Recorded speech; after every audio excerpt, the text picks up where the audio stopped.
tell them give me all the bells and the whistles. Well, it's the AyOne Live podcast, and I got, like I say, I got 7 to general, man. 7 to general. If you from Detroit, then you already know what's up. If you're not from Detroit, you probably still know what's up, because this guy's name is known. Like I say, he's your favorite rapper's favorite rapper. So get in tune. I want to start off at the beginning, Seven. Oh, okay, you from Detroit, and of course your name's 7 to general, but for people that don't know, first of all, you from 7 Mile? Yes, sir. What 7 part? Mile Evergreen. 7 Mile and Evergreen. Okay, West Side. That's what's up, sir. man. I'm 7 Mile too, man. You know what I'm saying? I'm East Side, but you know what I'm saying? I love the East Side. I got mad love for you. You know what I mean? Yeah. So Bunch of dogs over there. So let's start off. I want to start off. I like to timeline this, fam. Let's start from the beginning. Let's start from the early ages, early stages, bro. 7 Mile. You from 7 Mile and Greenfield. Tell me how it was just like growing up over there. You know what I'm saying? Just coming up, especially a guy growing up in Detroit in the 90s era, you know what I'm saying? When you know, crime might have been prevalent, you know, a lot of street activity might have been prevalent. Yeah. Give me just a little background of growing up over there, you know what I'm saying, in the early stages. I'm actually from Evergreen to Lasher. Like we call that the back, right, on the west side. Mm-hmm. We like you know, we don't have no curbs. Like if you come to our spot of 7 Mile, it don't look like the normal rest of the mile. Like, you know what I'm saying? It looks kind of like bomb shelterish. You know what I mean? Like when you come back to our way. So growing up over there, it was no different than growing up in really any neighborhood in Detroit. You know what I'm saying? You had your crime, you had drug dealing. You know, I feel like right now, crime is a little bit more, even though it might have started, you know, and been popping back in the 80s. It's more right now because guys got access to more money. Yeah. More guys got access to money. It ain't that money wasn't around, but it's now everybody can get it. And if everybody can get money, everybody can get firearms. You see what I'm saying? So them firearms is now more prevalent, and the firearms that they getting ain't 38s. They ain't 22s. Yeah. You see what I'm saying? Automatics. We dealing with. you see what I'm saying? So growing up the way I grew up in the 90s, it was like, man, we might have had 3 guns in the whole neighborhood that everybody had to run go get, and it was at one dude's house. Yeah. You feel what I'm saying? So it ain't like, oh, my era, man, when we came up, it was this. No, man, it's Detroit, and it's advanced. It's that these young guys have really grew up around guys like us, and I grew up around guys like the guys before me. You know what I'm saying? And that's why the crime is what the crime is. But growing up on 7 Mile, we had fun. You know what I'm saying? It wasn't really back then. You know, we could walk to different places, and it wasn't. You know, so you might have had a scrap or two, a fight. You know what I'm saying? Yeah. But other than that, it really wasn't no. But it was regular shit. Like it was regular. You know what I mean? It was regular. It wasn't like as to now. Like, and I'm pretty sure it's the same goes in every hood as to now where we got these cell phones and we got Twitter fingers, so everybody like more so doing it for it's clout. Pride though. It's pride. It is clout. It is clout. But for you, if a guy on the internet disrespects me, and I got more to lose than this guy who don't have no photos on his page, right? Yeah. You feel me? They ain't got no videos on their YouTube, but they threatening you, and that man bored, man. If I jump off the porch, then I jeopardize everything I didn't did everything you done built up to this far for an internet dude. Yeah. Nah, man. Guess what? You know what the bet? Me and my brother got a saying. We throw niggas block parties. You know what I mean? Yeah. As soon as you say something crazy, instead of me responding, the best thing for me to do instead of hyping myself up, block you, bro. Yeah. Block you. Even if it's somebody banging on you from another, just block it. You got the ability to cut it off. Yeah. You know what I'm saying? And I had a messed up temper. So it took me to grow, just like it do every young brother, especially from the city. You know what I'm saying? You got to grow. And then you got to have something to lose. Once you have children and you out here having fun in this music, and I always want to say this to the young brothers, look, ain't nothing up in that penitentiary but men, bro. Men and misery. Ain't nothing. I don't understand it. I don't understand it, Jen. Like it's like these young guys, and I don't want to just keep saying young guys because it's some knuckleheaded old heads too. Yeah, some older dummies. Yeah. You know what I'm saying? They just think this a game. Like, you know what I'm saying? You know, a lot of guys, what happened is they get into this like revolving door syndrome, right? Where they only go do 6 months. They only go do a year. The max they get 2-3 years. So to them, they can handle that in these spurts. You know what I'm saying? You forget when you get older though. Now guess what? Once you get older, your mama can't come see you. Them chicks that used to come see you every weekend, now they got jobs and babies. Yeah. You feel what I'm saying? Your homies got lives. They ain't finna sit down and keep writing you letters every other day. So now when you get that big boy, they say free you for about a year and a half, but then you forgotten. You gone, man. So I'm just saying, I'm not telling young brothers, you know, they got to be goody two shoes. That's on you if you don't, if you choose that side of the fence. But listen, women, kids, innocent people, broad daylight in the middle of nowhere at the gas station where everybody at. That ain't the move, man. And it's crazy you said that, bro. I just want to touch on you say women, kids, like that's already it's like crazy because you know you come up in a time where it was cold, it was ethic, like you know what I'm saying. Even if you was about a certain life, you still had to pull that move when it was time to pull that move. You didn't do that at a school or you know or shoot up a. You listen, man. I'm not downing nobody. You know what I'm saying? I'm just saying, listen, man. And I'm not telling dudes to do nothing gangster. I'm just saying, if you got to push a move that hard, bro, and it's something that you got to push that line for, and you ready to go do that, then you shouldn't involve nobody but you and that individual. That's it, bro. That's it. This your thing. You know what I'm saying? Yeah. People that's around don't have to do with it. And this ain't Chicago or LA, right? So in LA, you know the whole gang surrounds that neighborhood. You know what I'm saying? So they do something in broad daylight because they trying to terrorize the neighborhood. Man, it's Detroit. That little old lady gonna testify. Absolutely. The mailman gonna testify. Absolutely. You know what I'm saying? It's not. It ain't that here. You know what I'm saying? And we don't want it that here. And that's another thing I was gonna say, man. Let Detroit, y'all gotta be yourself. It don't mean young brothers don't got hookups out of town and know other people. Because trust and believe, bro, I was involved in the same foolery as a young, right? Absolutely. But we from Detroit. Just take pride in it. That's it, bro. Just take pride in it. It's so much pride that we can have in Detroit. Dudes forget the gangster history. Do you realize the Underground Railroad stopped here? Stopped here, bro. It's funny you say that. When I remember coming up as a youngin', we took a field trip to the church. Was it Second Ebenezer? Yes, sir. Yes, sir. I know that. And it's in the basement, right? Facts, man. Yes, sir. Yes, sir. You know what I'm saying? Yeah, so we got some rich history. Like you just said, we got some rich history. That's our own. You know what I'm saying? That you know, and as far as musically, especially with the rap. Let me say this, and I want to just reiterate this for rap guys, right? Absolutely. Our brother Tupac, rest in peace. He started the kind of, once he did like Dear Mama, and said my mama was a dope fiend. You talking to Detroit, where a lot of that rings and resonates with a lot of these brothers, whether it's their fathers or their mothers, right? Okay. So it started making everybody feel like you had to write your life, and it had to be real when you rapped it, right? Yeah. But let me tell you something. If I was rapping my life day for day, when I was doing what I was doing, I was going to jail. Yeah. Right? And dudes forget that the beginnings of rap, and even your favorite rappers from Jay-Z to Scarface to whoever, right? They was telling a big homie story. They telling a story. You're a story writer. It doesn't all because our everyday life is not that exciting. You ain't just doing the gangster, the live. Every day you waking up. You know what I'm saying? Every day, dog. Your life that lit every day. You putting the strap on. You don't never eat cereal, huh, my nigga? Like you don't never just watch TV, huh? You don't never just chill with the fam. You know what I'm saying? None of that. You just out there. So what I'm saying is, don't be afraid to tell a story.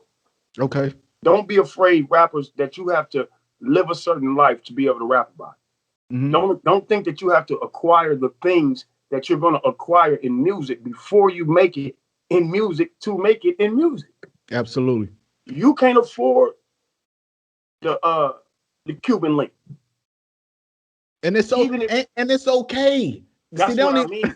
You got to work your way up to it because this what another thing that guys don't understand too is if you walk into a label looking like you already rich, but you're not. Now, if you are, it's a difference. If you walk in there looking like you're rich, what do they feel like they can offer you? I can't offer this man no $100,000. What do you need this for? They're gonna say, what do you need this neck and arms? You got a $50,000 watch on, brother. What I'm gonna offer you in this music game? They don't, but they're not gonna look at you like a partner. They're really just gonna pass. Now you done did all this hustling, this fed time to get this watch. To be real or to say you real. To say you if real. you don't have to go that route. That's all we saying. If you don't have to go that route. Now of course some of these guys is living that life for real. And they just happen to be rapping. And they just happen to be rapping. Yeah. I ain't even gotta say their name. We know who they are in Detroit. Absolutely. You see what they're doing, and we know what they're doing. I mean, as far as how they really living. So Dog had that before rap. He don't need them. And he moving enough with the music where he could legitimately be living like that off the music because they music now to the point is dudes is really getting bread. Yeah. You feel what I'm saying? Yeah. But we can't crush the dude that came before us. We can't forget him. I mean, I always say Eshawn, bro. Facts, man. You feel me? Like facts, bro. Salute, man. That's an OG to me. And for him, I got a song with Eshawn. He called me to do a song with him, right? That's the highlight to me of anything I've ever done. Eshawn, this is a dude I grew up with, and he to us ruled the city without a face. Yeah. Without a face. We didn't even know what Eshawn on the West Side looked like. But you knew the name. You see what I'm saying? We knew the music, we knew the name, we knew Nodis, everything. You feel what I'm saying? And he gets kind of looked over because of the devil connotations, right? Yeah. But you got to take we got King Gordy. I don't know. 7 Mile legend. I mean, Van Dyke legend. I'm sorry, Van Dyke and Harper. Yeah, absolutely. But if you listen to King Gordy, no matter what he's talking about, man, he is one of the best rappers I've ever in my life heard. You know what I'm saying? And that's my guy. Yeah. So what I mean is sometimes we gotta don't forget he's telling a story. Absolutely. When I first met Gordy, right? I was in the studio with Jay O'Neal. We is in Street Lord Juan's studio, right? Okay. And he making the beat. We waiting on Juan. King Gordy comes downstairs while I'm trying to write, right? And he like, so Jay O'Neal like, what we gonna call the song? Let's just go ahead. Somebody got to make the hook, right? King Gordy starts. All right, I got it. He's about who wants to die in the airplane? How many people want to die on the airplane? Yeah. Listen, I'm like, Jay, I can't even be on this song, bro. I'm already scared of flying. I'm not finna be on this song if I don't die on no airplane, man. Yeah. But let me show you how this taught me a lesson, right? Okay. Malik walking in, he ain't heard none of the conversation. Cheddar Boy Malik, right? Okay. He comes in, he ain't heard none of the conversation. He ain't heard nothing. He hear the beat, he hear the hook. He like, okay, I go. He goes in the studio, he goes in the booth. No pencil, no pen, none of that. You know what I'm saying? I'm still new to this. I'm still out here like this, right? And then the first thing he said was, not me. I ain't finna die on no airplane. And then he proceeded to rap about how he wasn't finna let a nigga. Yeah, so he put it in his terms. You see what I'm saying? Yeah. He made it for him. He didn't say, oh yeah, I'm in the cockpit. And, you know what I'm saying? He turned it into something that he can live with so that he could be on the song because he wasn't gonna miss the opportunity. Yeah. I missed the opportunity because I couldn't get my mind to zero in on that. But once he did it, I can't go say what Malik just said. Yeah. So I still, you feel me? I learned the lesson, but it was like, okay, all right, you got to either choose. Now, if they was on some immoral stuff. Okay. Right. Okay. I can't do it, bro. Yeah. You know what I'm saying? Yeah. If the song is just flat out, no, what am I here for? Yeah. That ain't what I do. Yeah. But that's just me. I just, I try to keep my shit pure. Just put it like that. Absolutely. Absolutely. It gotta be real to you, and it gotta come from somewhere. You know what I'm saying? Yeah. And you gotta have a connection with it. You gotta have some kind of connection with it. Because sometimes Sometimes I hear a dog beat, right? Mm-hmm. In the studio, but I wasn't in that mood that day, right? What I mean is, what if a dude giving you a beat and it's like, okay, this is for the women. You can tell the beat is driving you to rap towards like something smooth. Mm-hmm. I ain't on no smooth shit today. I feel like punching the wall today. Yeah. So it ain't that beat is whack. You didn't ask me what mood I was in before you started playing beats. A producer, when you get an artist in your studio too, the young producers too, this up and coming, don't figure because Seven raps like this or because Dog You Got in there raps like this, Sada Baby raps like this, that I'm gonna give him Sada Baby type beats. I'm gonna give him Seven the General type beats. No, see what kind of mood he in.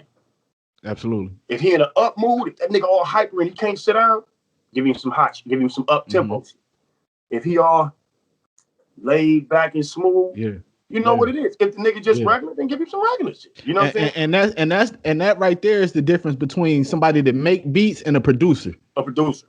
You see what I'm saying? You see what I'm saying? Because I had to learn that too. Guys I sit around, you sit around them I'm like, damn, what is we doing?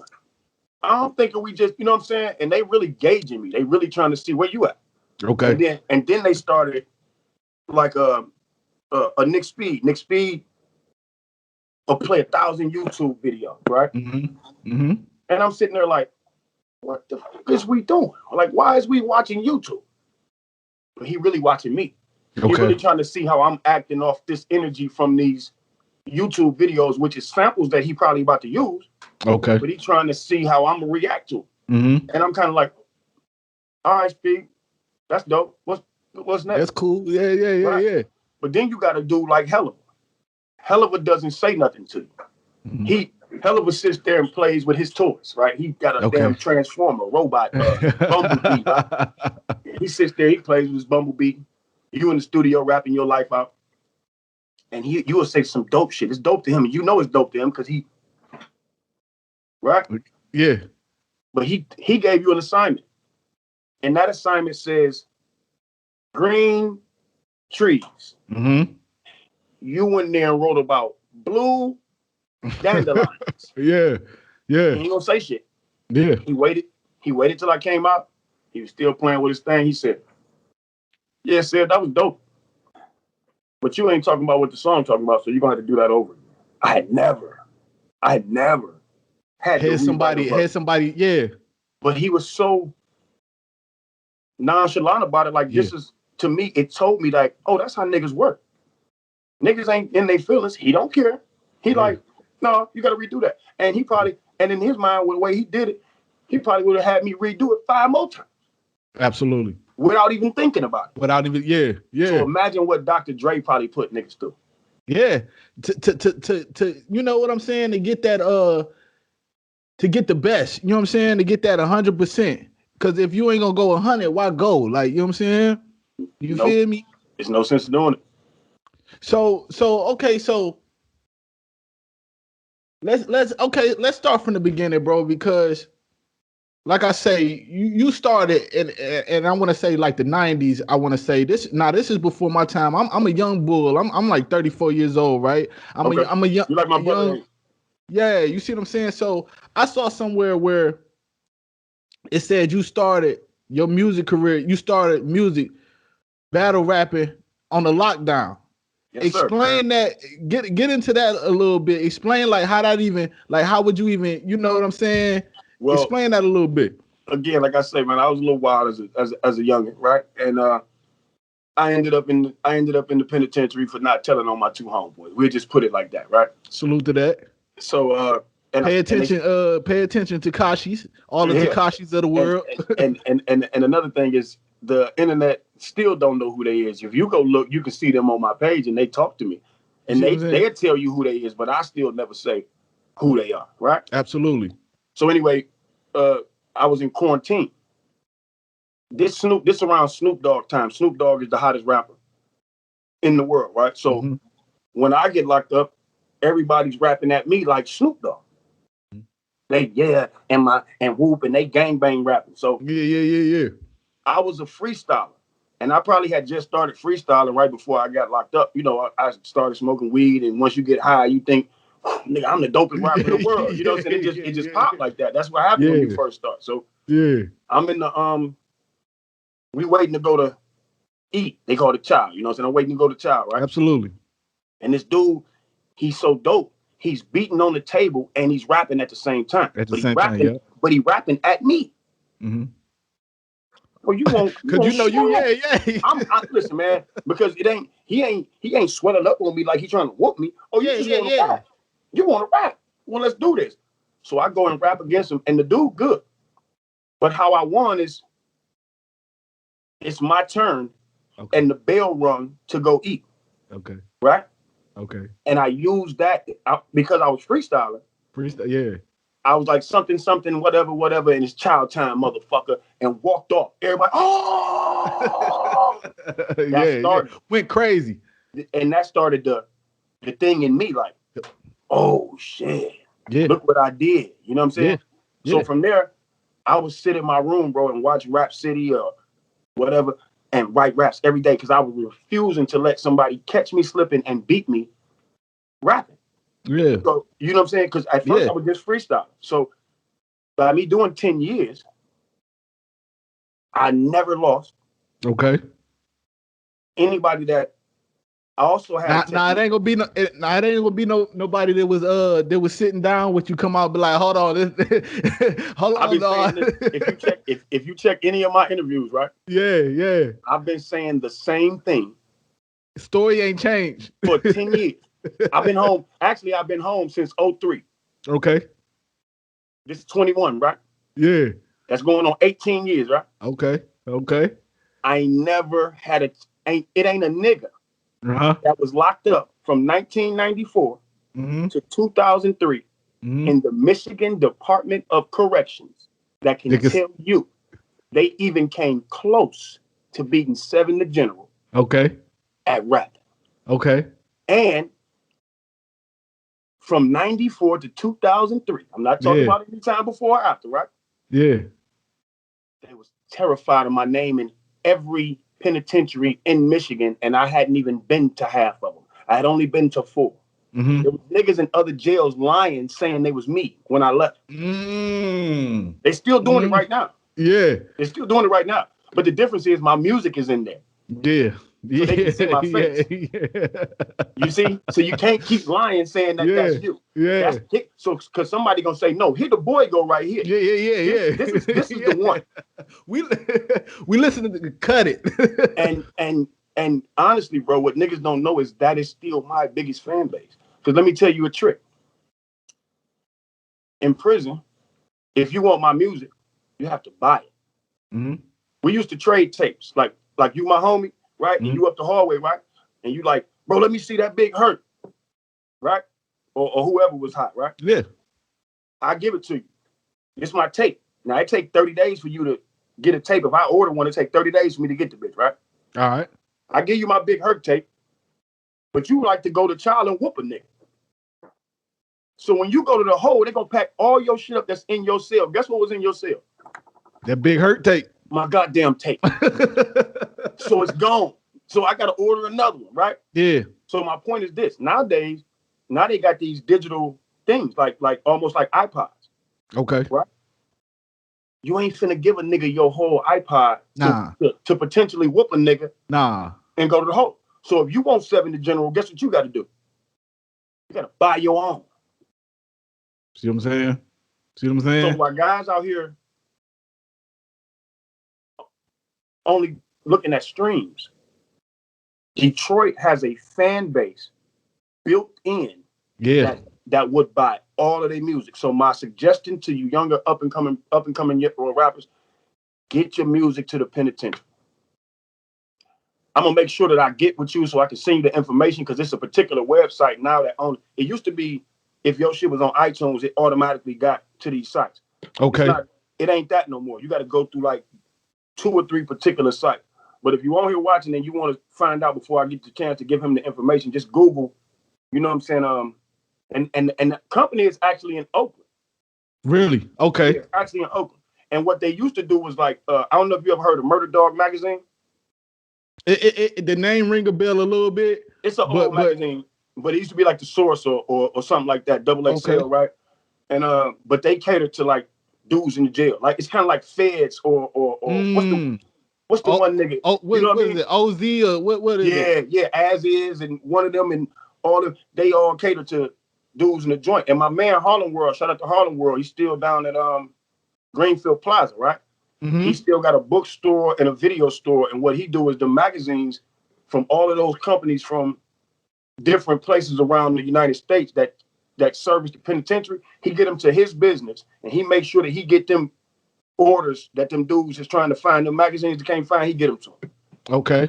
Yeah. Make sure and even if we don't get that information when we get off, I'm gonna make sure I tap into you on the gram to make sure I get that info, man. And just post it for your dudes or whatever. Just so absolutely, bro. Because that's a big source of money, bro. And I want to say this too. You got to know about your publishing. You got to know about Sound Exchange. You know what? I seen that. I seen one of your posts on the gram. Not to cut you off, but this is just piggybacking off of what you saying. You was like, yeah, but do you own your own? Do you own your own Spotify? You see what I'm saying? How real is that? Like, you know what I'm saying? because what happened is you got to believe in yourself from the beginning. Yeah. Buy yourself first so that somebody has to buy you from you. Yeah. I'm not telling you don't let nobody run your Spotify, right? But I'm telling you right now, I might not be moving 1 million or doing the numbers that somebody else is doing, right? But all that bread come to me.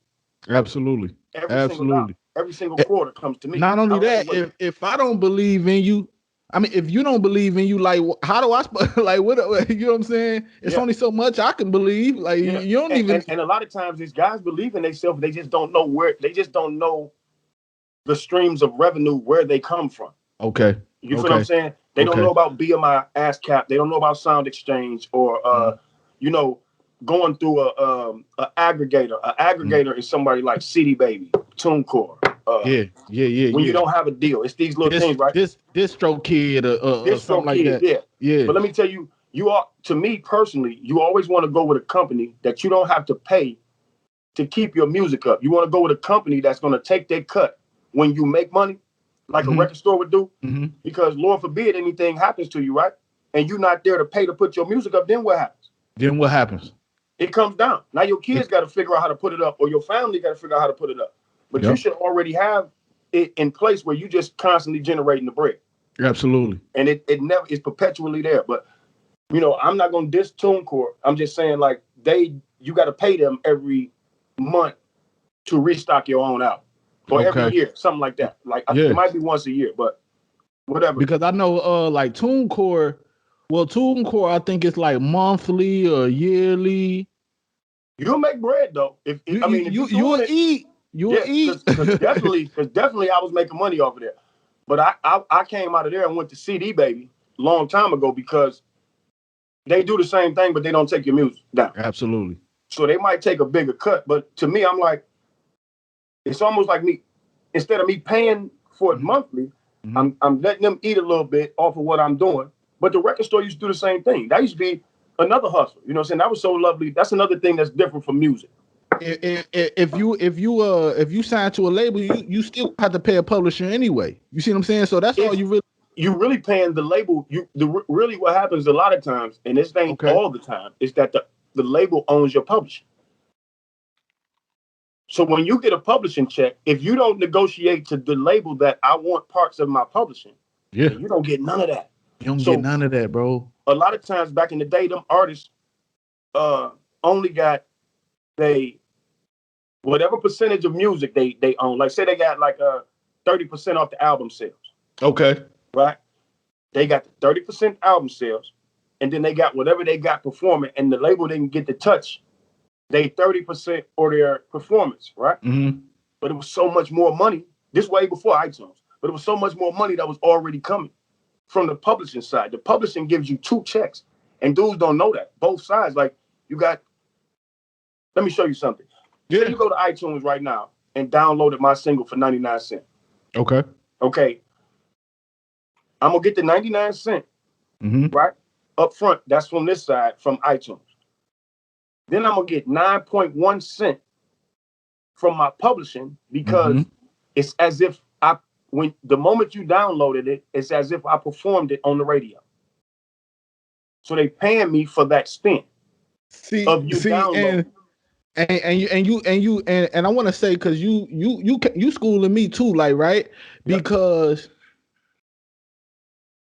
like I got a BMI. I ain't gonna lie, like I got a BMI right now. I got music out right now. This and okay, say for instance, like my last project that I just put out was like I seen the best response that I've ever seen on a project, right? Okay. But my whole thing was the BMI thing. Like I have a BMI, but I don't know if I'm doing it right because you see what I'm saying? I know what you're about to say, but I'm gonna let you finish. I already know what you're about to say, and I'm gonna tell you what's the problem, and it's gonna be such a good solution, and you're gonna figure it out. But go ahead and say it. Cause every time I go to my BMI, I did everything I was supposed to do. You know, register the songs, register the beat. Cause I made all my beats. I did everything myself. So I'm registering. Yeah, I'm getting paid off of the site that I'm pushing it and getting published through, but I'm not seeing it on the BMI end. Like you see what I'm saying? Let me break you down so that you don't get disheartened about this, right? The problem is you're getting publishing money at a slower rate than you getting streaming money, right? Okay, so I'm gonna give you this by an example. My first publishing check, I did a song. You ever heard of K-John? Yeah. Out there on the ocean? Yeah. I'm the only rapper that on all of his albums. Like I'm on every one of his major albums that's he on the deal with. That's where that's how I really got on. You feel what I'm saying? Like in that aspect. So my first publishing check from him was a nice amount of money. It wasn't no hundreds of thousands. It wasn't no tens of thousands.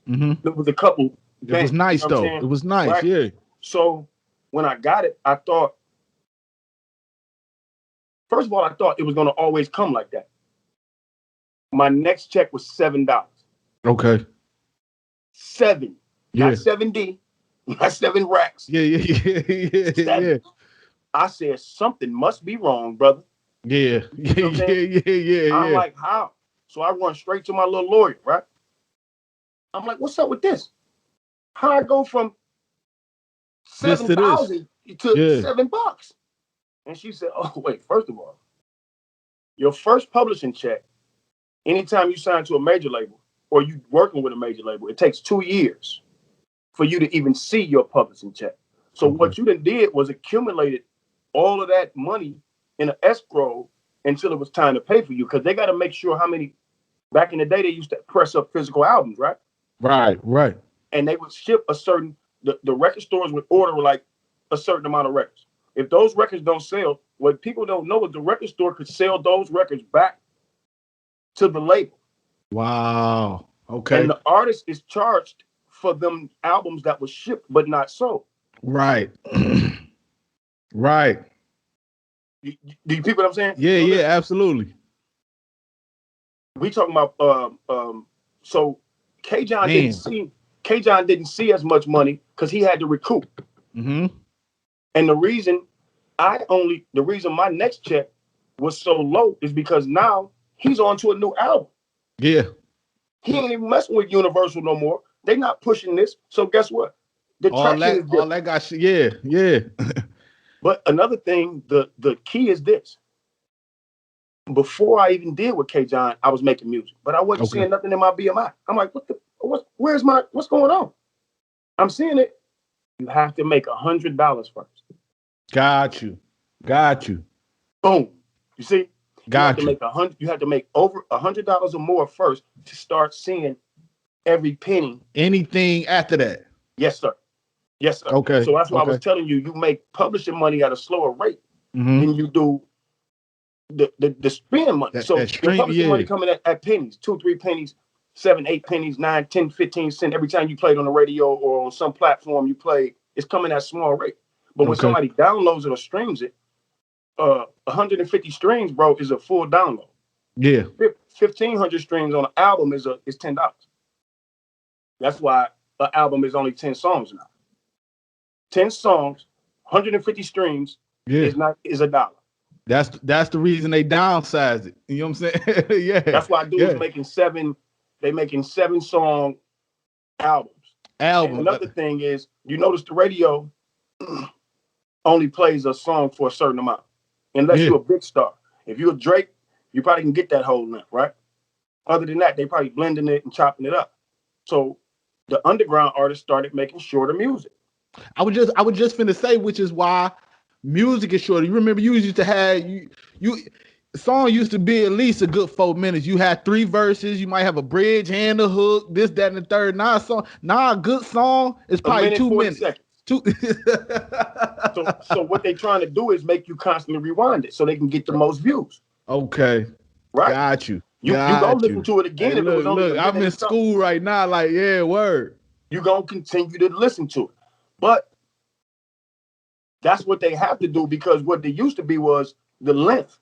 It used to be 3 minutes was like, okay, you had to watch the video for at least a minute and a half to even have a view on that video. But my video only a minute and a half. So now you only got to watch 30 seconds. Yeah. And they get the view. So even if you click it on like, man, it's trash, and cut it off. That song was a minute and 30 seconds. You watched it. So okay, so you sitting down, you killing everything that's going through there. Anybody that's stepping up like yo, woo, thinking they got something, you knocking them down, you come out. What was your mindset when you came home? Was it like I'm to the ground running? Was you getting focused? Like what was your mindset on?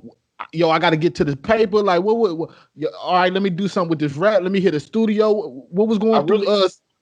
I really didn't know there was no bread in the rap, right? Okay. Like I had like another thing is one of my plugs.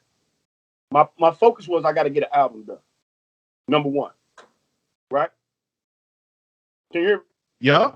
I had to get an album done. So I wasn't home 24 hours, and I was already in the studio after doing 10 years. My homie took and let me tell you where they took me, right? My dog, I'm on parole. My wife upstairs right now, she was just my girl at the time, right? And my brother beat down, right? I come out the house, I can't smoke or nothing. They done bought me Remy and shit. I'm just happy to see everybody. My dog, he an East Side Cheddar boy. His name's CJ Fetty, right? Okay. He whips right up on me. He like, let's go, stale ass nigga. That's what he called me. I said, that mean you square. You call you stale, you mean square, right? He like, let's go, stale ass nigga. So I tell everybody, pile in the car, let's go. I don't know where we going. When the nigga say, let's go, this is my dog, I don't even know he rap. You know what I'm saying? I don't know he rapping with the Cheddar Boys. I knew he rapped when we was a kid. But in my mind, I'm ready to hit the ground running, so it don't matter. Yeah. The nigga takes me to 6 Mile and Wanda. It's on the east side. My family lives on that block. But I'm so west side that I don't even know this is my family's block because he taking me there at night. Okay. And we come in a whole different way than I've ever came. And I've been locked up 10 years and I ain't been over here yet. You feel me? Okay. Yeah. So we go in the studio, nigga, behind this wall, up these steps, around this shit. And I get up there and it's this nigga mugging the fuck out of everything moving, dog, right? And he got both hands on the motherfucking wall like this. And he just standing there like, nigga got jewelry everywhere. They got guns in his bed. My man picked me up with a chopper. I'm on parole. I'm just like, dog, I can't ride like this. I'm annoyed, my man. You know what I'm saying? I ain't been out long enough. You got to put that up. And he telling me like, I don't really think you want to, right? So we over there. I go in the studio. I'm looking around. I got my girl with me. They ain't really pressing no line, but I'm realizing there's some pressure in here. They end up checking my man that I came with, CJ Fetty. Okay. We end up leaving, right? But okay, so why they check him? Because he brought you, or what? Because he brought me. Okay. They don't know me. I just did 10 years. Right. I ain't even got no. And the studio already like low key. So that's I just told you. We went around the building, up some steps, around the corner. So they kind of checked him. But guess who it was? And this guy right now to this day is one of my best dogs, right? Who? Do you know who the nigga was that was mugging everybody? It was Tough Tom. Okay. Now listen, Blade's still alive at the time. Yeah. Okay. And let's put this out on the record for anybody that doesn't get it. I'm gonna just tell you like this. Tough Tone had nothing to do with Blade getting killed. If you look up you can already see there's somebody locked up for killing Blade. But a lot of guys want to keep that bullshit going. Yeah. That's why I just told you, Malik, come in the studio with us, and I'm at AyOne studio. Bro, I'm glad you cleared that up, because like going back to when we were saying about this new internet shit, and everybody want to be media, and everybody want to think they got the first story, and so they spreading all these conspiracies, and a lot of the ones that spreading all these conspiracies wasn't even there, wasn't even around. They was not around, bro. They was not around. They didn't know this man. They don't know them men. They don't know Street Lord Rook. They don't know all the other guys who lost their life. You know what I mean? And whatever the situation was with Blade, it's not my business. I don't know it. I can't tell you the story, my nigga. Like, oh, let me tell you the breaking news. All I'm trying to tell you is this: Tough Tone and the East Side Cheddar Boys had nothing to do with Blade getting killed. Done. Killer conspiracy, folks. You hearing it here from Seven General. Why do you think that? Do you think that if it's almost like Suge making a song with Diddy? Why would Street Lord Juan be messing with all of the East Side Cheddar Boys? Right. That was his baby. Right. Why would Rook? I mean not Rook. My nigga G-Rock. Why would G-Rock? Why would KD? I got a picture with KDZ. I got KDZ and Malik in a museum. We all did this pictures for the music for the DIA. We got our pictures in the DIA because I told the lady that they ain't beefing like that. Call them. Yeah. Call them. And she called them, and now you got a picture in the museum forever in the archives with the Detroit Mount Rushmore. You feel me? You know who we left out though, and I want to make sure that I put this out there, man. Not only is this my dog, it's one of the greatest East Side niggas ever, and he was left out, I think, by sheer mistake. Tone. Salute the Tone here. Tone is a motherfucking Detroit legend. Let's get that understanding. It ain't a motherfucker with more hits from Detroit that everybody know. Now, I ain't saying niggas ain't got hits. And I ain't saying groups probably ain't got more hits than Tone. But listen, I don't even think that. Tone, pound for pound. Mm-hmm. Pound for pound. Yeah. Has the most songs that these motherfuckers grew up on and know. Bro, that's a fact. When I remember when I first was able to jump off the porch, right? So I'm getting a little bars and little clubs. I was already getting in the bars 17, 18 and this, that, and the third. But I'm getting into the clubs where the homies, where the big homies, where the big dogs at. He walking through with 30, 40, 50 niggas just all right. You know what I'm saying? You know how good that looked? Yeah. And to be honest, with Detroit, you can't say every single nigga, but I guarantee you, the majority of the niggas you saw with Tone was bobbing. Facts. You hear me? From that east side, from over there on Moraine and Morass and all over there, you hear me? Moraine gang, all that, there. Shout out, man. Yeah. Them my niggas from over there. Monty, you know what I mean? Free my nigga Boog, you know what I mean? All my niggas over there, right? All of them. My dogs over there, man. You know what I'm saying? I went to school with them. When I came home, I went to a carpentry school, right? Okay. And I run into an east side dude that, you ever heard of Buddy Montana? Yeah. I'm deep east, bro. Listen, I'm deep when I east, tell you bro. Buddy Montana, his manager name is Monty. Okay. He used to own the barbershop over there on the east side. I don't know, but I think Monty might still own the barbershop. But what I'm telling you is, them my dudes. Like them is the east side niggas that them are the east side niggas that I fuck with. Buddy Montana and the niggas that he fuck with. You know what I mean? Okay. Now Buddy Montana's a youngin', so it ain't like I was running with Buddy and his man. But the OG niggas that Buddy was up under kind of like, them my homies. Okay. Them my niggas. So Buddy my nigga. Me and Buddy got a song, and I got a song. I put Buddy name in a man. Buddy my nigga, man. Yeah. Buddy Montana, man. East side legend, man. Bro. I fuck with the East, man. Deep East. That's why I say Tone from that same area down there. You know what I mean? Yeah. That's all them my niggas, man. Because when I come home, they show me all this love. The same, everybody just was showing me love. Like I'm talking about from the backpack niggas, bro, to the gangster niggas. Not like, oh nigga, you such a tough nigga. You so dope. It was just, I'm a cool nigga. I'm at the front of the stage like a fan for every nigga.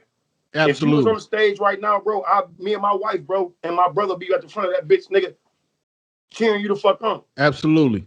And it wasn't That's no just fake the love shit. you got. You know what I'm saying? Yeah, it wasn't no fake shit. I'm like, damn, I'm next, nigga. And you know, niggas, I done rap for chairs before. You know what I mean? Yeah. If you done this underground music, you know what I'm talking about. And the bigger you get, let me tell you something. The smaller you are, the bigger the crowd you're gonna have. Right? I believe that, bro. Yeah. The bigger you get, the smaller the crowd they can put you in front of, because now they making money off you, right? Yeah.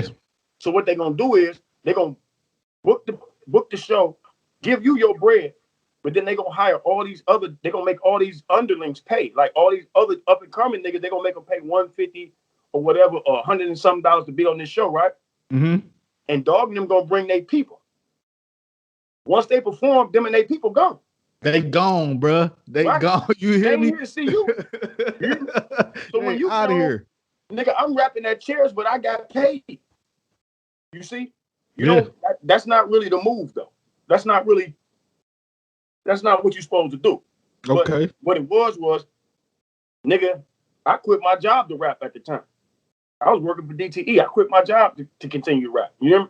So okay, so okay, before we get to that first big check when you was like, so because I don't want you to lose your story, bro. So you right. going up the back stairs, woo. You see Tone, you in the studio, it's looking shaky, you know what I'm saying? We left. Okay. Right? So after that, it was years before I actually met Tough Time. It was years before, because I think he went to jail. Like it was left like that. It was left for years like that. But what that taught me was, first day, be careful who you ride with, and be careful where you go. Mm-hmm. So I had another homie, his name Nigel. I told him about the story, and he said, "Oh, you trying to go to the studio?" I'm like, "Yeah." Because I ain't never been to a real studio. I've been rapping in prison. I had album out in prison, but we made it in the joint, right? Yeah. So you say I seen something where you say you y'all was on the stage, like you recorded on the stage. You put the screen, window screen over the mic or something like that. Yes, sir. Yeah. I'm doing my homework, baby. You know what I'm saying? Yeah. You good? Yeah, you gonna have a dog ass show. Cause see, people don't ask me questions like this. They ask me to start from the beginning, but then they ask me the same questions that another interviewer asked me, because I'm like, you really didn't look me up, right? Yeah. So for you to say that, you the bomb, right? Yes, I did. My first album is called Street Wars. I got it right now. I just ain't released it because I know I was so young, and it's not really I'm gonna eventually release it one day. But we had to sneak. My homie was doing life. All right. His name DJ, and he got his people to send him a DAT machine.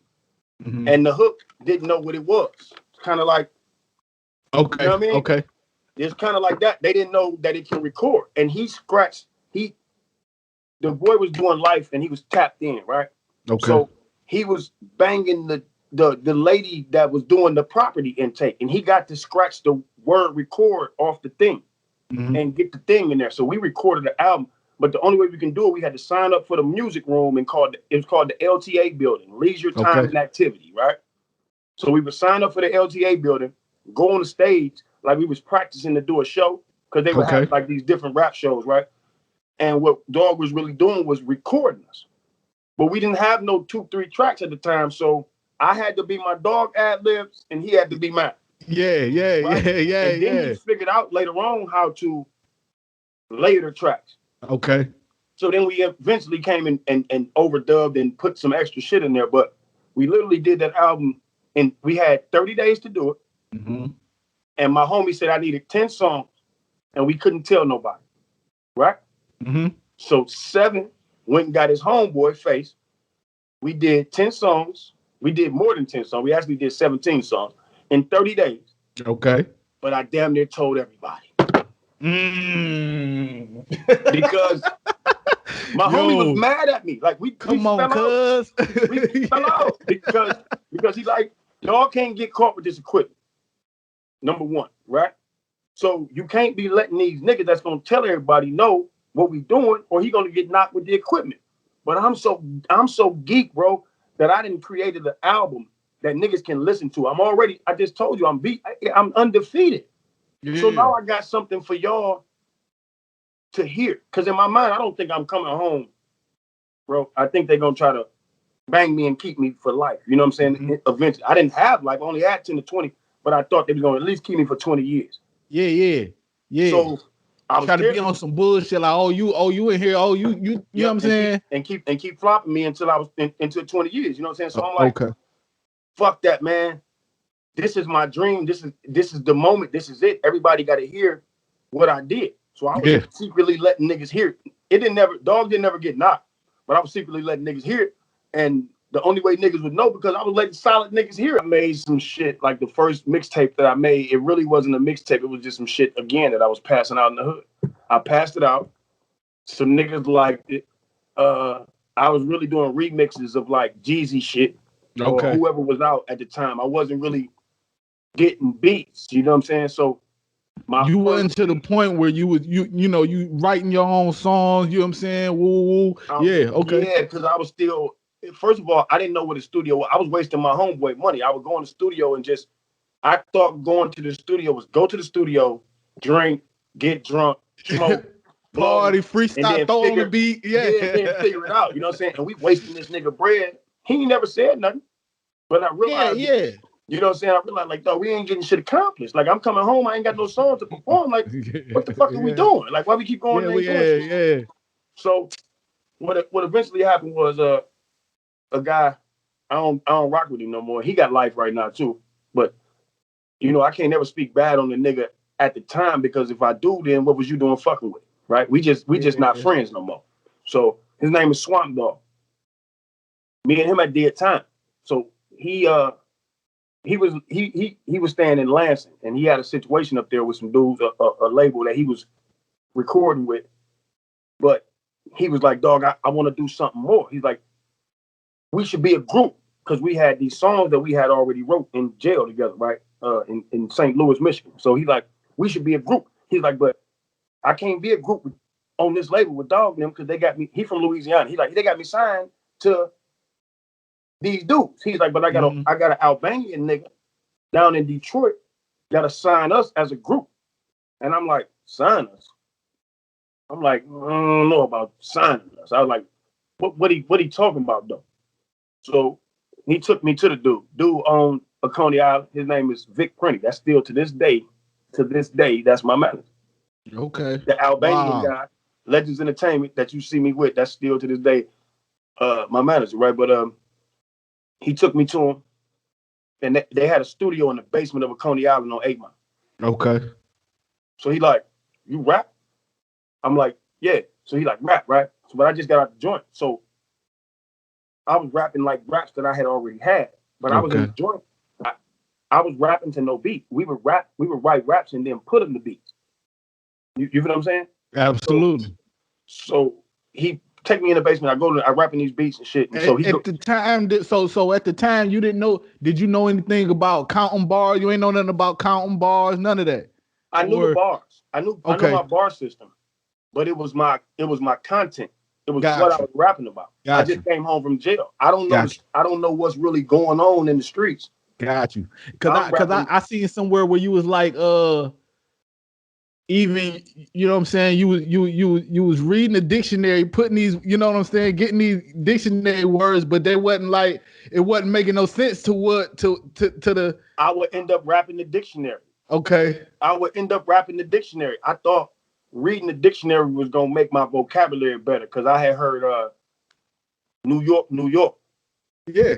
By Corrupt. And then you got dudes like Razcast, and they was spitting these big ass words, and I'm like, what does that shit mean? Listen, bro, we had already all done did it. I remember when coming up, when M first went, when I was hearing M, and I was hearing guys like, because I already knew about wordplay, because I'm a big ass Big L fan, RIP Big L. So I already knew.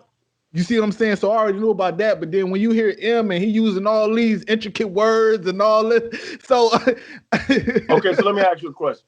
This is a debate. Before we finish, right? I want to ask you a question. This is a debate, right? All right. What do you think Eminem has done for Detroit music? Now, I don't mean so. Go ahead. No, go ahead. No, what do you mean? What do you think? Do you think that he's helped Detroit music further itself? Bro, I'm gonna just keep it plain. Keep it real. Nah. I mean, you ain't got no. I'm gonna just keep it plain. No. And this is just my honest opinion. And let me tell you why. I ain't just gonna say no. I'm gonna tell you why. Go ahead. Because okay, he gave certain, like, I look at him as an opportunist. Okay. Now don't get me wrong.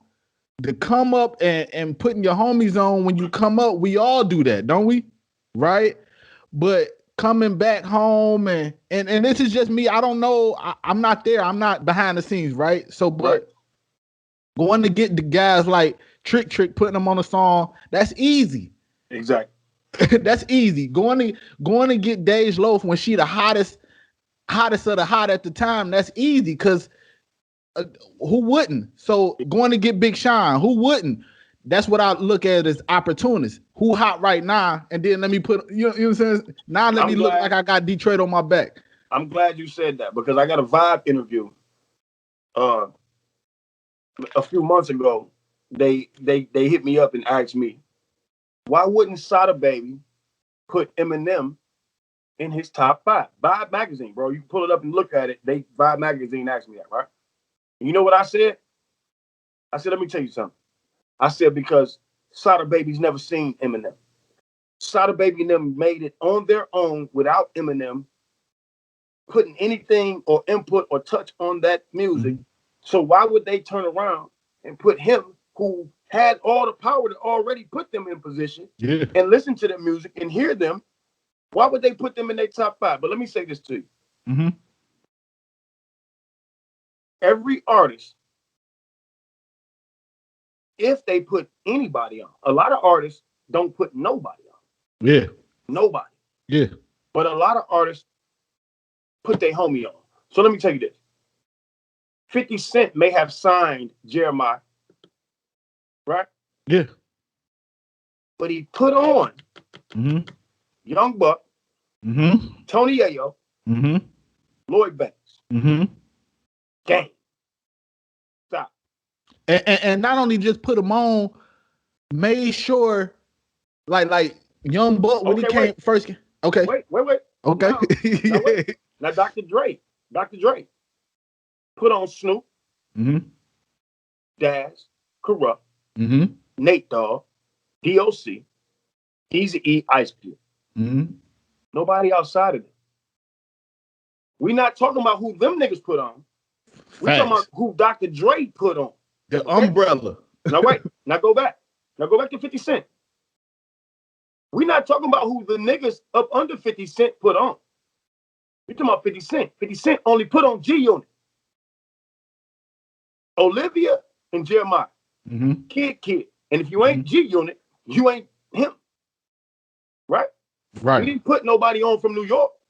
He ain't put his homies on the hood. Yeah. Right? He riding with the niggas now. No Queens, like you know what I'm saying? so you do you keep the pattern? I'm following.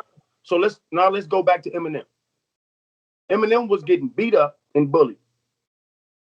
And he had 5 or 6 friends. And he empowered them niggas to the fullest. And what don't nobody give these East Side Runyon Ave niggas credit for doing, right?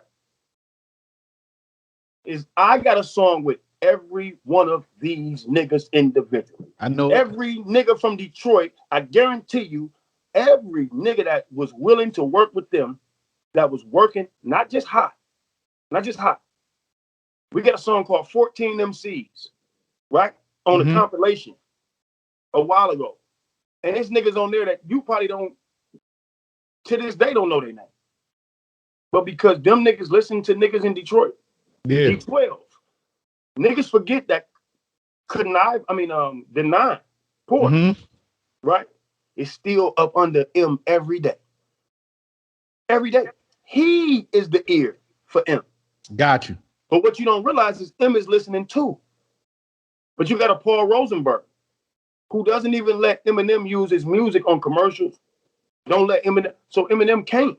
But niggas don't know Eminem is every day on 9 Mile and Hilton at the studio. You wouldn't, the average person wouldn't know he's right there. But he's so accessible. That's how Royce the 5'9" mended his bond. He just literally walked across the street from FBT over there to Dog Studio and said, I'm sorry. And boom, they got back cool. It was just like that. And now you got Royce in a position, and he is the final piece for Detroit. Absolutely. As far as on that Eminem tip. All I'm trying to say is, I ain't never met the man. I have never met the man. I'm not going to defend him. That's why I said what I said about the source, and I can understand younger brothers' view. But we can't say what he ain't did. Got you. Because he did put them dudes on. Proof had so many young motherfuckers up under him, he just happened to die. Absolutely. And I see exactly what you're saying. It's like, if I'm the pillar, you know what I'm saying? I'm already the pillar.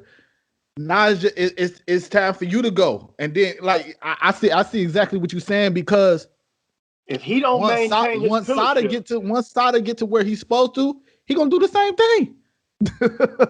You only gonna be able to go through hard work, Jig. You only gonna be able to go through FBG. I mean FB. You know what I'm saying? You ain't gonna be able to go right to Sada, and they gonna say, "Well, who the Sada put on?" Yeah. He put them niggas on. I get exactly what you're saying. Who did Big Sean put on? Who did Big Sean do? Yep. His homies. Yep. His homies. Tony Zuko. My nigga. His homies, dog. You know what I'm saying? And what's the other nigga that's on right now? Vezo. Facts. He ain't. But the thing about Vezo is like a Mozzie. Vezo fuck with everybody. Yeah. You don't have to be big or small or low or have this bread, because he got a purpose to prove. Mm-hmm. His purpose is the older niggas didn't fuck with us. So I'm gonna fuck with everybody. Yeah. But that what I can't be mad at him, because he's absolutely right in his own mind. In his own right. Saw Eminem. I seen an interview. He said, "Man, we ain't never seen Eminem." And I just told you, bro, I got a song with every nigga from D12, and I've never seen this man. But the thing is, I came in through Bizarre. I wasn't looking for Eminem. And you know what? I want to say another thing, bro, too, because and I'm probably faulted at this too. At some points, you know, we look at these guys and they get to a stature where we don't see them, and then as soon as something happened to them, we be like, "Well, why was they in the hood?" Why was they in the hood? Why was they in the hood? So it's like an oxymoron. Eminem is a multi-millionaire. Let's think. I'm forget Eminem. Let's think of Nelly. Mm-hmm. You think St. Louis see Nelly? You think Nelly over there in the hood? Nelly's a multi-millionaire. Even to this day, you might not have heard him from him in a while, but he's a multi-millionaire. Absolutely. Let me tell you another nigga who just randomly that niggas think is a clown, but he got millions.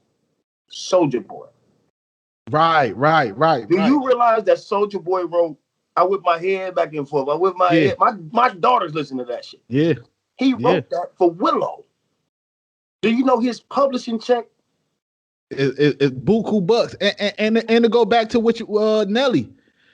Just because you know what I'm saying? Just because he ain't out here EI and all that pen game, that publishing game. And he's still making money off of EI's album sales from 10, 15 years ago when they were still buying CDs. Still, remember I told you it take 2 years for certain shit to catch up? Yeah. How many albums has he dropped? You feel me? Multi-platinum. That's what I'm trying to tell you. Nas, multi-millionaire. Yeah. He made some smart investments. It ain't like, well, he ain't the best rapper, but he a multi-millionaire, right? Yeah. You think he in Queensbridge?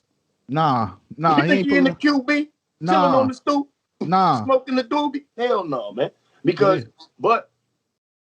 and what I'm saying is, who else has he put on besides AZ? But they beat him up. But M put on 5, 6 niggas that helped the city every single day. But niggas look at them like cornballs because they connected to that dude, and they like, man, them niggas, what them D12 niggas ain't nothing. Them niggas is multi-platinum. Stop it, bro. I wish somebody would say, stop it, bro. Them This niggas man, legends, these bro. men that took me across the United States, bro. You hear me? And gave me bread and took me on tours and shows that they ain't had to put me on with, even with Trick Trick. They drug Trick Trick. See, another thing that people think that Trick Trick just like Eminem's strong arm guy, right? No, that man put in work. Niggas didn't see that man on tours with D12, on tours with 50 Cent and G just G Unit, no 50 Cent, just D12, no Eminem, and he taking his brother Diesel, and they going state to state, city to city, nigga, banging these shows out to where he learned, to where Trick Trick learned, nigga, I'm about to get a live band and start really putting on in the city. Trick Trick turned himself into that, and then he started with the investment in the marijuana shit and that, and his own way. That's something different. But on the music tip, niggas look at him like, oh, well, Trick Trick just Eminem's muscle. That's why he popping. Oh, the boy got. Nah, he been putting in groundwork, and he used that Eminem's affiliation and Eminem's relationship to work it himself. He didn't wait for M to appoint him to every situation. Here, here, I know Snoop. I know this. All right, this. so now what do I do? Like, no, because now I can't use, like, now you a burden. You see what I'm saying? And again, unless you got a manager, bro, let me tell you something. I'm gonna give y'all some advice. Again, we can continue, bro, but listen. I'm gonna say this the best way I can. Yeah. If you sign, I'm not telling you never sign to an artist. Right? Okay. But if you sign to an artist, you have to compete with their artistry. Every time. So if you doper than them, why would I advance you in the company? You feel me? Yeah. So what I mean is, I used to tell niggas all the time, don't worry about the rapper, worry about who put the rapper on. Look, Puff, and he not an artist, but Puff said a long time ago, I can't, if you can't be on my label and be bigger than me. and he not even an artist. See what I'm saying? So imagine. Let's say this about Puffy. Anybody that's ever been with Puffy, even the making the band niggas, right? Anybody that's ever been with Puffy made money. There's only one nigga out here that talks bad about Puffy, and his name is Mark Curry. He followed me. I fuck with Mark Curry. You know what I'm saying? Mark Curry was that nigga when they did the Bad Boy. Yeah. When they did the saga continues. The saga continues. Mark Curry. He got a book out going against Puff. But I'm talking about from the Loons to the Matrix to the everybody. They made bread with Puff, and they still make bread with Puff. Puff make millionaires. He didn't make niggas thousandaires. Even Black Rob, nigga. Yeah. You know what I'm saying? Like, he didn't make them niggas chose to do. And showed them the game. Even like now, like the times that you would see a Ross standing next to him, or the times that you would see a French Montana standing next to him, it's like once you stand next to him, you gonna soak up and learn the game to where you don't need. You better.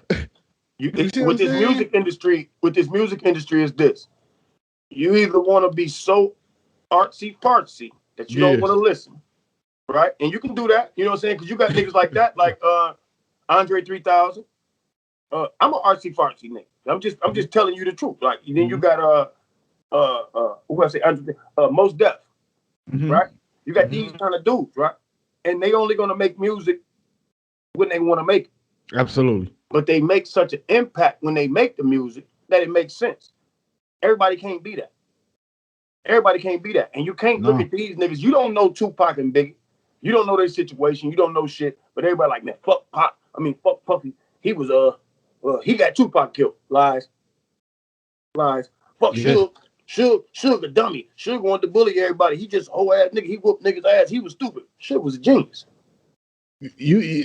But see, a lot of people that say that be watching too many YouTube videos. Master P. Listen to Master right this day. Not tomorrow, not yesterday, but please go listen to his old shit. But I'm telling y'all, if you want to do something, listen to Master P. See, you might not appreciate, you might be like, man, that nigga's shoes whack. His album covers was trash. His artist was garbage. Right? Because I used to hate No Limit, just to be honest. But my homie said, nigga, one day we was walking the track, my nigga, right? He's like, okay. He say, nigga, Percy Miller, a shrewd businessman. I'm like, who the fuck is Percy Miller? He said, nigga, Master P. Right? Mm-hmm. Then he gave me a book. The book was called How to Start a Record Label. This is Exhibit's brother. His name is Jason Ashford. Right? It's my dog, right? I read this book, and the book taught me about publishing, about merchandise, about record points, about record deals, the whole shit. Mm-hmm. If I hadn't read that book, mm-hmm. I wouldn't have came home and hit the ground running. But I already knew what I needed to have. And when I signed, go back, I'm gonna bring this all full circle. When I signed with my homeboy Swamp Dog to Vic and their label, there was 3 stipulations. Okay. 7 must own his image and likeness, and no one can tell me what to do with my image and likeness. You know what that means? You can't tell me to put on no dress. You can't tell me to take my shirt off. You can't tell me to bend over. You can't tell me I gotta pose with some bras and I'm married. If I don't want to pose or anything uncomfortable. If I don't want to endorse this product or that product. You can't put me on it without my permission. That was number 1. Number 2, I must own 100% of my publishing. Mm-hmm. And number 3, I need 30% of the album sales because it's 3 of us. Now that's 40, 30, 30. You hear me? It should be 33, 33, 33 and a third for each one of us. If we was equal partners. But this is one project we supposed to do at the time. So you get 40 and we get 30 apiece. 30 and 30 equals 60 plus your 40 equal 100%. Yeah. Easy. That was my 3 things. They don't. Where did you put the medium taco sauce? Probably upstairs, right? If not, I gonna get you some more. This is exclusive. That's how it go. My wife, she like, where'd you put the goddamn taco sauce? Bruh. Salute, man. Salute. You know what I mean? Yeah. But yeah, that's what. Yeah, babe. I thought it was either upstairs. No. That was the one I told you I bought. You got it from upstairs. I'll get you another.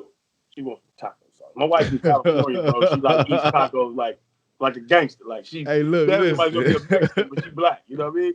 But yeah, them 3 things, man, I had to have because I knew that when everything falls, right, and it goes back to, I call it regular. What I mean is when a nigga put an artist out and you fucking with the radio and you put money behind them and y'all shooting hot videos and y'all pushing this shit and you going to all these interviews and you doing all this shit, the artist gonna buzz up. Yeah. Right? But after that album loses the momentum and you ain't dropped, we used to drop albums didn't get dropped once a month when we came up. Damn near once a year. If we dropped 2 albums a year, nigga, we was straight. You know what I mean? So once that shit started coming down, not what you making money off of. Probably merch. If I leave this situation, do I gotta leave all my music? Right. I wrote that. Right. So now I'm going over here, so it's like, oh fuck that, I just make more. No.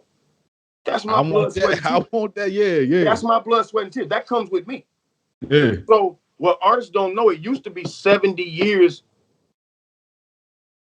before artists could retain his copyrights back. Right? Wow. The courts changed that. So that's no longer. So you can't enter a contract no more where they can, unless you fully sign that right away. But you should never enter a contract as an artist with any label that doesn't give you back your masters at a certain time in the contract. Right. Jay-Z even had to fight for the masters. That's why he lost Dame. That's why he shook Dame and Burt. Because he wanted them masters, bro. Yeah. He knew that the niggas call it was snake move. I mean, whatever it is, but he knew that the masters to that album, Reasonable Doubt, was his bag of money. Yeah. So if I continue to let them keep it over here at Def Jam, if something happened to me, they gonna forever have my motherfucking masters over there, and I'm never gonna get them, and I can't make the real bread off of it. So if Coca-Cola later on wants to use living in, fill the glass to the top right. Who gonna get paid for that? Whoever owns the masters. Absolutely. Blue Ivy can't eat off of this. You follow what I'm saying? So even what I mean is what dudes don't know is if you don't own the masters, just because you can hear your song on Coca-Cola, right? And be like, that's my song. But you didn't own the masters. There ain't nothing you can do about it. All you can say is that's my song. All you can say is that's my song. And what people think is masters is some kind of a trick thing that somebody got hidden somewhere. Masters is the original copy that you got sent off to get mastered that got sent back to you. Whether it's in digital form, whether it's all on a flash drive, or whether it's on a CD. It's the master copy that's used to make the as soon as you came out the booth. You know what well, no, not when you came out the booth. Once you took those songs and called it an album. Yeah. Yep. You send those songs off to get mixed. They get mixed, and then you send those songs off to get mastered. And then after they get mastered, you get the CD back that you're gonna make all other CDs from. So if you independent, you take this CD to the nigga who print the CDs up, and you give it to him, and he prints up 1,000 CDs, right? Yeah. And then he gives you that CD back. So that means every other duplication, the ones that got the words on that's printed up all nice and fancy like this, it's second generation. Right. This is not the master. This is the duplication from a master. Right. So if you tried to tell somebody that I got the masters and this is what you got, when they hear the quality of it, they know it's not the master. Yeah. Because the master, number one, is a file that can be manipulated. It's your actual album it's your studio sessions. Yeah. It's really your studio sessions. It's not, you know what I'm saying? But we call the master the one that we take and print all other CDs up from. But it's really the finalization of all of your studio sessions. Once your studio sessions have been mastered. Because if I send you a song that I need remixed, right?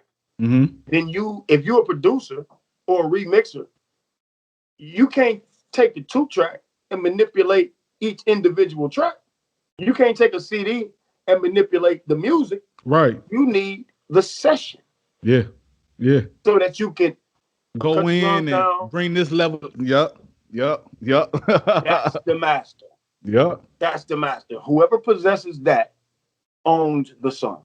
And it's not whoever possesses it in their hands. It's whoever owns it. Whoever has the ownership of it. Yeah. That's the master. Now you've been on records with with a lot of legends from the city and dealt with a lot of producers. But one of the producers you know that's like I want to say that's like Dre, you know what I'm saying, is Nick Speed. Yes, sir. How did you link up with Nick Speed, and what was it like working with him? I'm gonna make a long story short, right?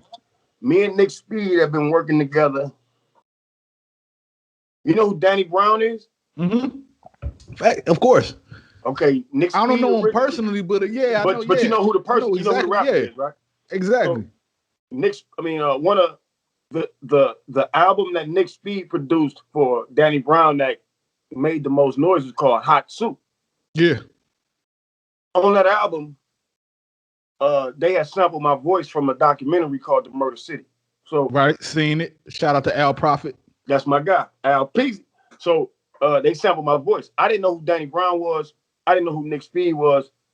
I just was a rapper, right? So one day I was out, and this guy walks up to me with these glasses on and this fucking backpack. He half looking in the air, half looking at me, half looking in the air. He like, yeah, man, you 7 the General, right? I'm like, yes, sir, brother. Like I always do. He like, yeah, man, my name Nick Speed, man. I got this artist Danny Brown, man, and we sampled your voice, man. If that's all right, man, on this album, Hot Soup, and I just wanted to give you a copy. I'm like, for sure, it's an honor. Like, you use some shit that I said, nigga, that's an honor. Thank you, bro.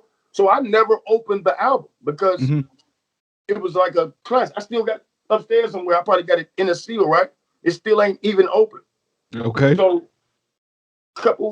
maybe a couple years later, K-John was doing I was working with K-John, and he was doing a All-Star Weekend. The All-Star Weekend was in Dallas. And we had to make this mixtape so that when we went to Dallas, we had the mixtape to give out at All-Star Weekend. Okay. So he picks this producer. He said, look, man, I got this. This is what K-John said. He said, I got your producer, man, and he gonna do all the beats. We gotta get this shit done so we can have it done. It's All-Star Weekend. We gotta have it done by All-Star Weekend. Before All-Star Weekend. I'm like, all right, bet. Well, the producer was Nick Speed. So we ended up doing all these songs. And we made this mixtape called the Detroit All-Star Mixtape. I got that too around here somewhere. But anyway, we made the mixtape, and that was that. A couple years later, K-John is making a new album again. He got a new deal with Koch, right? He's like, look, man, I got this song I need you to come in and do. It's called I Get It In. That year, dog, I had did about 4 or 5 songs that was already called I Get It In, Got It, I Get It, I Got It. Yeah. Bro, like, how many ways is a nigga gonna say I get it? You know what I'm saying? Like, Jesus Christ. So I'm telling you, bro. So K-John, I go to the studio, we had the disc. We go to the disc. Shout out to the disc, yeah. With my niggas, you know what I'm saying? So he hit the beat. I'm like, damn, K. Because K-John don't know. K-John is like more commercial. He more, you know what I mean? He trying to cater to a different audience. Absolutely. So he got this beat there, it's slapping. I'm like, what the fuck is this? I'm like, K, where you get this beat from? He like, oh, the one kid. I'm like, what kid? He like, Nick Speed. Because what dudes don't realize is Nick Speed is your age. Do you realize Nick Speed is on like 34? No, I didn't know. I didn't know 10 that. years older than Speed, right? You know what I'm saying? I didn't know that. Okay. Yeah. So Speed a young, he's so quiet, he's so reserved, he's so much of a humble soul, he's such a good nigga that you would think, and he's so mature that you would think he was way older than he was. But he not. Man. So he like the kid. I'm like, what kid? He like, you know, the kid who did the All-Star tape, Nick Speed. I'm like, dog, this dude is something crazy, right? Okay. So again, we did the song. I put the song on the radio. Nick Speed sees me again, like, bro, that's the first song from Detroit that I ever had that anybody took that far. Because again, you know, Nick Speed did the reason he's famous because he did production for 50 Cent, like on Get Rich or Die Trying. You know, so the soundtrack, not the album, the soundtrack. You know what I'm saying? So that shit is like a million sold, like hard copies. So like, don't mean he's rich. When that still mattered. You see what I'm saying? Like niggas still buy like hard copy CDs. Like niggas was buying them. Like he got a million sold. So this man is like a multi-platinum producer, real shit. Lloyd Bank. You just look him up. Fuck that, Nick Speed. Anyway, so that we do that song. He tell me that. Years pass again. I got a homie in Atlanta. My homie, Rocco Future. Look him up. His name is Propane Media. Okay. Propane, Propane Media. Well, he's from Detroit. He's Rocco's.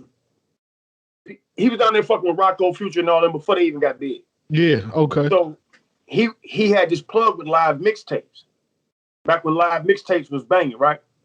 So he called up here to me because we know each other from the street, not from music, right? So he like, Seven, I got an idea. He said, you and this dude, Nick Speed. Now, mind you, I've been working with Nick Speed all this time. He don't know that. Right. Propane don't know that. So he like, yeah, man, you and this nigga Nick Speed, bro. Y'all need to make a He think he turning you on to him, like he you know thinks he's turning me on to Nick Speed. Yeah. He's like, yeah, you need to work with this nigga Nick Speed. He's like, y'all need to make 10 songs, bro. And we're gonna drop this shit on live mixtapes and give it away and watch what I do, right? So he's like, hold on for a minute. when I said, all right, my nigga, I don't give a fuck, let's do it, right? He like, hold on, my nigga, I'm about to call Nick Speed on a conference call. Mm-hmm. He called Nick Speed on a conference call. So he running Nick Speed the same shit. But he telling Nick Speed 7 in general. So Nick Speed say, I know 7, we've been working. Like, it's no problem. Like, we probably should have been did that. So, but if he don't tell us to do it, it wasn't like, oh, we was already in the process of doing it. Yeah. So you see what I'm saying? We had it's kind of like he was the glue. He was the glue. Propane said, go ahead and do it. And it just made sense because we have been working together. And every time we work together, it's so easy. It's so, I'm turned on. I'm on the shit by his beats. Like, and he whoop, whoop, whoop, and he can get it done. It's cohesive. It's cohesive, bro. So that's when Propane say that, me and Nick Speed just goes into the zone. That's when we made the album. But what's so coincidental is niggas don't even know that Nick Speed rap. Right? Okay. Nick Speed raps, right? The boy is cold rapping, right? He got albums out rapping, right? So people are hire Nick Speed to rap and do a beat. And then somehow the universe will work that same song back around to me. It ain't like they even know we got an album. Half the people that get him and then find out about me didn't find out about me through him and don't know we got an album together. Yeah. So I'm gonna give you the pinnacle of all of that was the DIA. The lady, Nick Speed called me one day. He down there with Danny Brown in the Bruiser Brigade. Fat Ray, all these Bruiser Brigade niggas, right? So Nick Speed, Triple Black, and all of them. He called me, he's like, hey, Seb, I'm down in the Eastern Market. I'm doing this photo shoot with the Bruiser Brigade, bro. You need to come down here. I said, all right, but listen, I wore some biscuits. I ain't get dressed up or nothing, bro. Whatever I had on at the time, you just pulling up. You pulling up, yeah. White shirt probably got mustard on the bottom of that bitch, the whole shit, right? I pull up like, because I'm not thinking I'm taco sauce. Yeah, I'm not taco sauce. You know what I mean? You were great. I didn't think I was gonna be in the photo shoot, right? So he like, when I pull up, matter of fact, he didn't tell me it was a photo shoot. He just said, I'm in the Eastern Market with Bruiser Brigade. Pull up. That's what happened, right? Okay. So I pull up. The nigga like, yeah, you know what this is, right? I'm like, oh, what's up? What's going on? We finna be in the studio. What's poppin'? He like, nah, man, this is a photo shoot for the DIA. The what? Nigga, the DIA. I said, the Detroit Institute of Art. He like, yeah. Bro, I'm over here in biscuits. In a white t-shirt. You know what I'm saying? Like, but you want to put me in a museum. But I'm like, fuck it, bro. I'm like, I'm a hood nigga. Like, this how I showed up. This what it's gonna be. Nigga, we already in the alley shooting a picture. You know what I'm saying? It ain't like you over here in no Louis or nothing. You know what I'm saying, nigga? So it is what it is. So you gotta realize, like,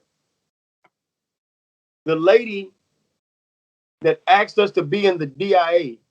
Yeah, how did that even well, Jenny Risher get put together? Jenny Risher, it was 2 exhibits. Jenny Risher, the lady who shot the pictures, she originally only was shooting 4 rap pictures for her portrait that was going into the DIA. And the exhibit was called Detroit After Dark. It was about that book upstairs too. But anyway, it was called Detroit After Dark, and it was about all of the rappers and the nightlife and the pop singers and the R&B singers of Detroit at night. So she chose 4 rap groups. It was me and Speed, Denine Porter, Awesome Dre, Danny Brown, and the Bruiser Brigade. Right? That was it. And it was just it was a fluke. That's why I say Nick Speed called me like, nigga, just show up. And I don't even know we shooting for the DIA. It was something the lady Jenny Risher had. But after she shot them pictures with us and she got to kicking it with us and we was telling her about Detroit and the rap and all the different shit, she was like, damn. She was like, I want to do a whole exhibit and put it in the DIA about Detroit rap. Let's go back to when I said about Tone, how he got overlooked. You know what I mean? Okay. So she went and asked us, who are the people that I need to talk to so I can get the entire, because we can't give her, we can give her what we know. Yeah. But like you as a journalist, you need to talk to everybody to put that story together. You can't just talk to one source and say, oh, that's the real. Yeah. And that's what it is. You need to talk to a bunch of different niggas. So we gave her all these different people, from Super MC to Guilty Simpson to, like I say, the Malik, the Cheddar Boy, the Sada Baby, the Vezo, the Cash Doll, to Grizzly, all these people. She wouldn't have known about none of them. And we got all of them put into this exhibit, into a book that's pressed up by the DIA and then put into the DIA. And all of those pictures are going to be in their archive permanently forever as this era of Detroit music. Man, we couldn't ask for nothing else. So like I say, I can't tell you how it came about. It was a humbug. It was this lady, Jenny Risher, who saw something in us and saw something that was missing, because they document every other genre of music in there. They got the Temptations. They even had Eminem. But again, Eminem is not a representation of the entire Detroit. He a part, but he's a part. You still got to have this. He not the whole puzzle. You can't have. You wouldn't even have an Eminem if you didn't have an Eshon. Let's just get that understood. You wouldn't even have them. Now we can argue. You probably gonna get fans on here and say, man, that nigga Eminem can't fuck. I mean, Eshon can't fuck with Eminem. The content, the thought. Them men was talking about banging their grandmamas and the devil. That's Eshon was the shot. Other than that, you had DMW, Detroit's Most Wanted, in my era.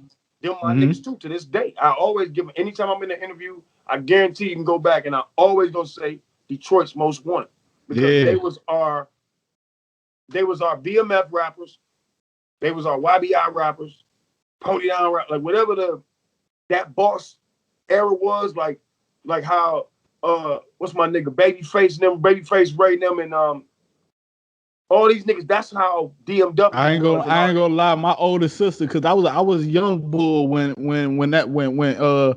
Detroit Most Wanted was popping, and she my older sister put me up on it. I used to run around listening to her CDs and tapes. That my favorite one was they had a song called "Cold Piece of Work" or something like that. So I used to just run around, intricate shit. You know what I mean? You know number 3. You didn't say City of Boom or Put the Sucker to Sleep. You went to some man. Yeah, man. That's gangster, man. That's gangster, man. They love that, man. I'm gonna show them this. They're gonna be fucked up, man. You hear me? Yeah. Them my dude. Cause Monty Ski, the light-skinned rapper in the group, his grandfather is Jackie Wilson. Oh wow, okay. Yeah, the real Jackie Wilson. So he live in Atlanta, on that man's estate, like, you know what I'm saying? Yeah. But then you got L Double Lee, right? Lee is a Finkel legend. Like, he over there right now. If I've been in the corner right now on Finkel, I'm gonna see Lee. Yeah. You know what I'm saying? And I always give him that same love and that same respect, because not only did he earn it, he still demanded. He's still that nigga over there. He not no washed up rapper nigga. Niggas still know who the fuck L.E. You know what I'm saying? Lee knows who he is. Yeah.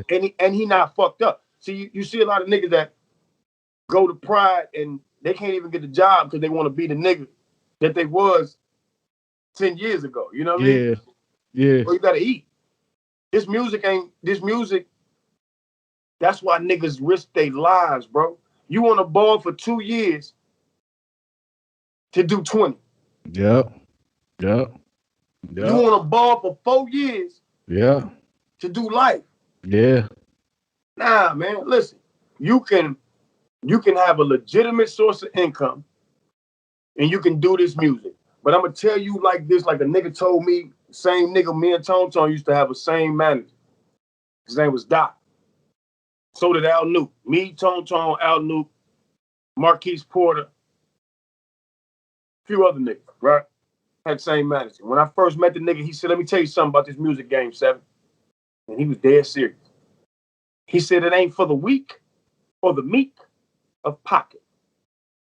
Period. And then 2 years later, my homeboy from the East Side, I like to call that nigga Leroy Jenkins. Y'all can call him what you want. Stretch Money makes a song called "Take Shout Money out to to Make Money." Stretch, man. Rebel Nation. That nigga know what it is, bro. That's my guy, man. You know, I like to call him Leroy Jenkins. When he see this, he gonna die laughing because that's definitely not his name, right? But let me tell you the little story on why I call a nigga. Tomorrow it won't be Leroy Jenkins. It'll be Tyrone Johnson. Yeah. Okay? I call him any black nigga name that I can think of. The blackest black name that I can think of, I call Stretch Money. Because what niggas don't know is he's the blackest black power nigga you ever gonna meet. You know what I'm saying? He act like he ain't. You know what I'm saying? But that's my nigga, though. I fuck with Stretch, man. That's my nigga. That's what I say. A lot of my niggas from the East, man. A lot of my niggas from the East. But yeah, stay on top of your shit, bro. That's my point. I try to give rappers the real game about this shit because it ain't no sense of pulling no punches. And at the same time, you're not gonna, it ain't a lot of this, bro. You're not, I mean, it's very seldom that you get some legends that'll sit down and run it back for you. You know what I'm saying? And run it. And when I say run it back real, like, you know what I mean? For sure. Because I ain't got no, again, like, whatever. If I'm doing anything that somebody wants to do, and I can help you do it without it being too much for me. It ain't shit for me to tell you where to go. It ain't shit for me to give you a little bit of 5 minutes a game to say, bro, you're doing that wrong. Now, I might not be, and let me tell you another thing too. Like, I want this to get understood about the legends that you see in the city. Forget me. I'm nobody. When I say that, just take it, just dig what I mean. I'm saying remove me from the equation, period, right? Okay. When you see these legends or these older guys that's been touched the music game for real, not just some nigga running around the city that's been rapping for years and flapping his fucking mouth, right? You don't know what power that man has. What I mean is you don't know who he know or who he likes. Now let me tell you something, because the nigga might be like, well, nigga, he ain't on. Fuck that nigga. He might be too old to put himself on. He may not be as dope as you, but he still may know that nigga. And you don't know. To go back to what you were saying earlier, as far as the example you gave of as far as M and M and I might, but who you think M calling up or who you think he tapping into? That's what I'm trying to tell you. I might not be in it, but you don't know who. His first line of defense is the niggas he put on. You don't know who hitting my line and saying, "Yo, all right, what?" So I'm gonna give you I'm gonna break this down to you too about M, and I'm gonna leave it alone. You know who Big T is? Battle rapper. Yeah, Chalaka Boo. Yeah, well, you know Big Tuna. Yeah, you know Big Tuna. That's my nigga, right? Yeah, that's my guy, right? So let me ask you a question. Big Tuna's in a movie. Just lost a lot of weight. Salute. Yeah, just lost a lot of weight. Tuna, my shot town nigga. You him and my nigga Prince Lord. Shout out Prince Lord. You know what I mean? Southside Chicago. I fuck with them niggas. You hear me? But listen,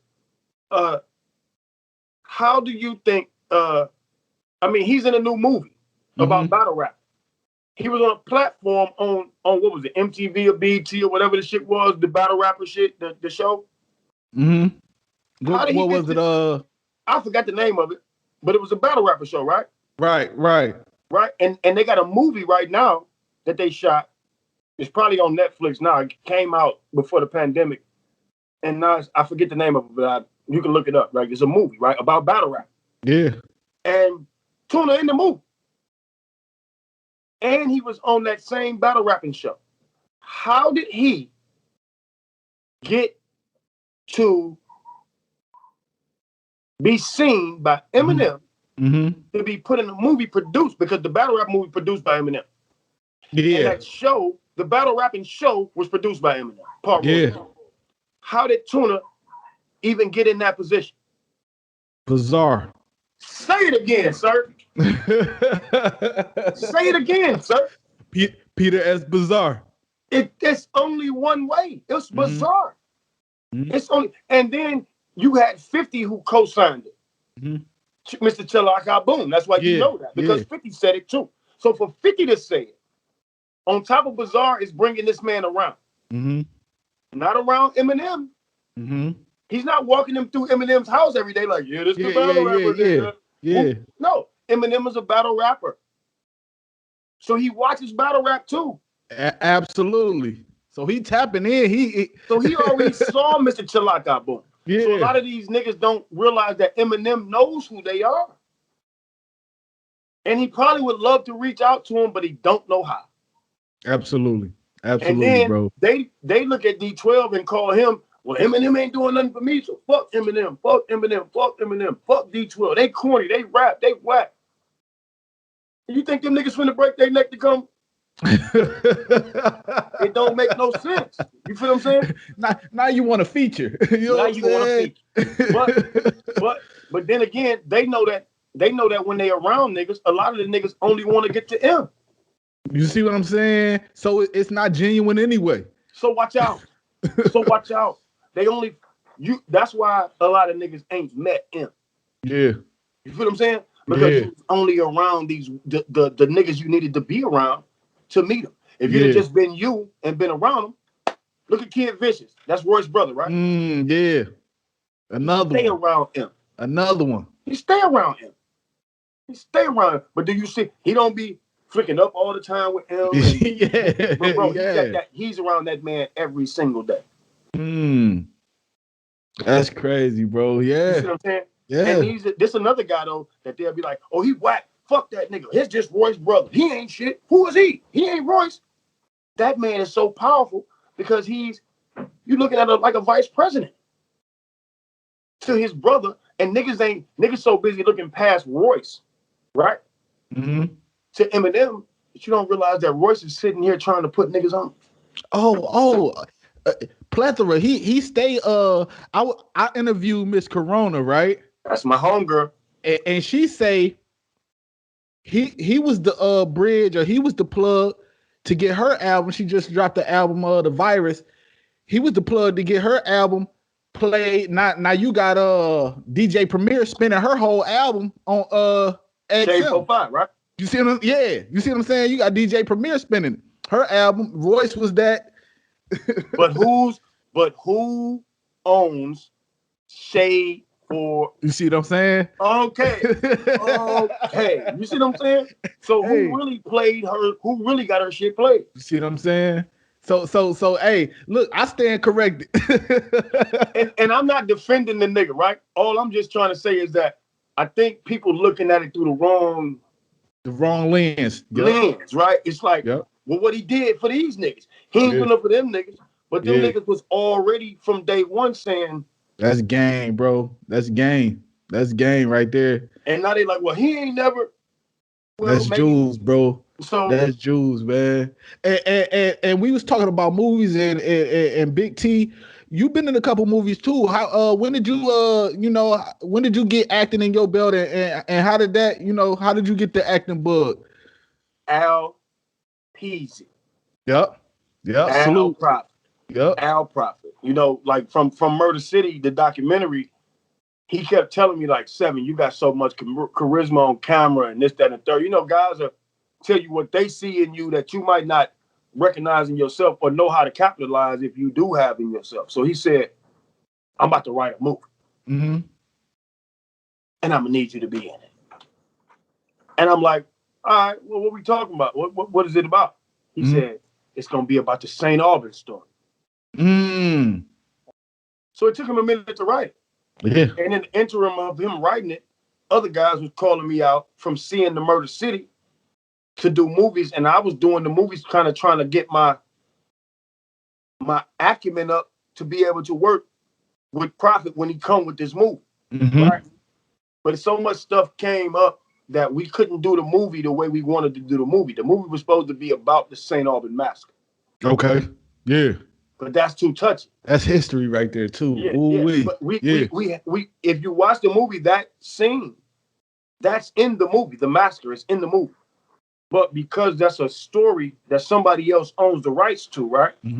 We couldn't make a movie about the St. Albans story, the St. Albans massacre all the way.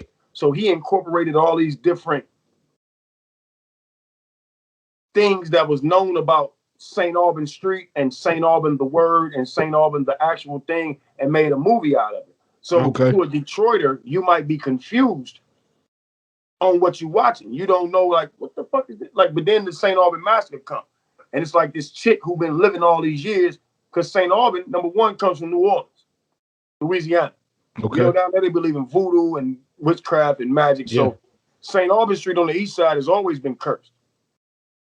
You feel what I'm saying? It's like the curse of St. Aubin. Like, yeah, so, that's jewels right there, bro. I ain't even know that. Yeah, so the movie is about the entire curse of the term St. Aubin, because we couldn't use that. But if you watch the movie, it's this term called noir, Noir. Right? Okay, and it's kind of like it means kind of like movies that's off kilter. You ever seen? I don't know. It's a movie called Raging Bull. Okay, yeah, with Robert De Niro. Yeah. I got another movie that we did called Kanye Must Die, right? So niggas thought we was hating on Kanye because the movie called Kanye Must Die, right?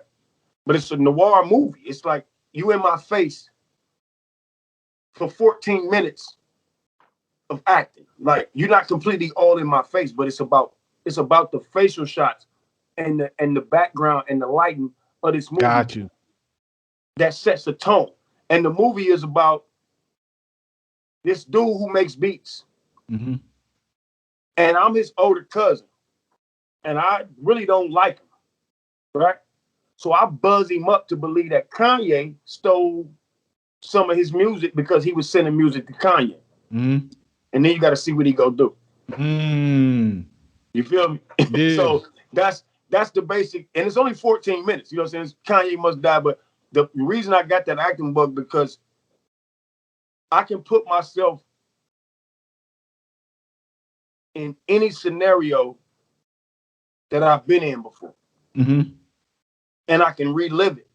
Just like that's why I talk shit. I've been probably running my mouth for an hour, because in my head, I be reliving shit. You know what I'm saying? I be seeing it. So, dog, like, you need to do that shit. So with the acting, it's like, hey man, when it come, it come. You know what I'm saying?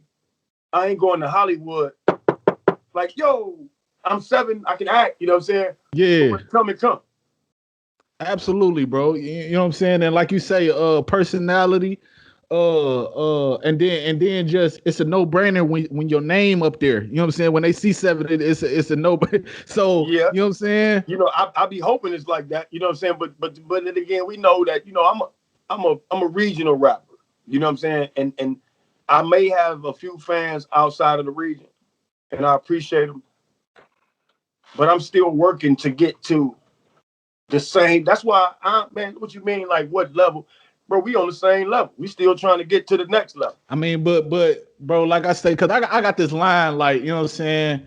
I say, riding down 7, listening to the general, just pop the tags. I'm looking like an interview. So when I told my homies I was doing an interview with 7 the general, they like, you see how that's full circle, bro? Like how you manifest. That's what I mean. Like, you that's see what I'm crazy. saying?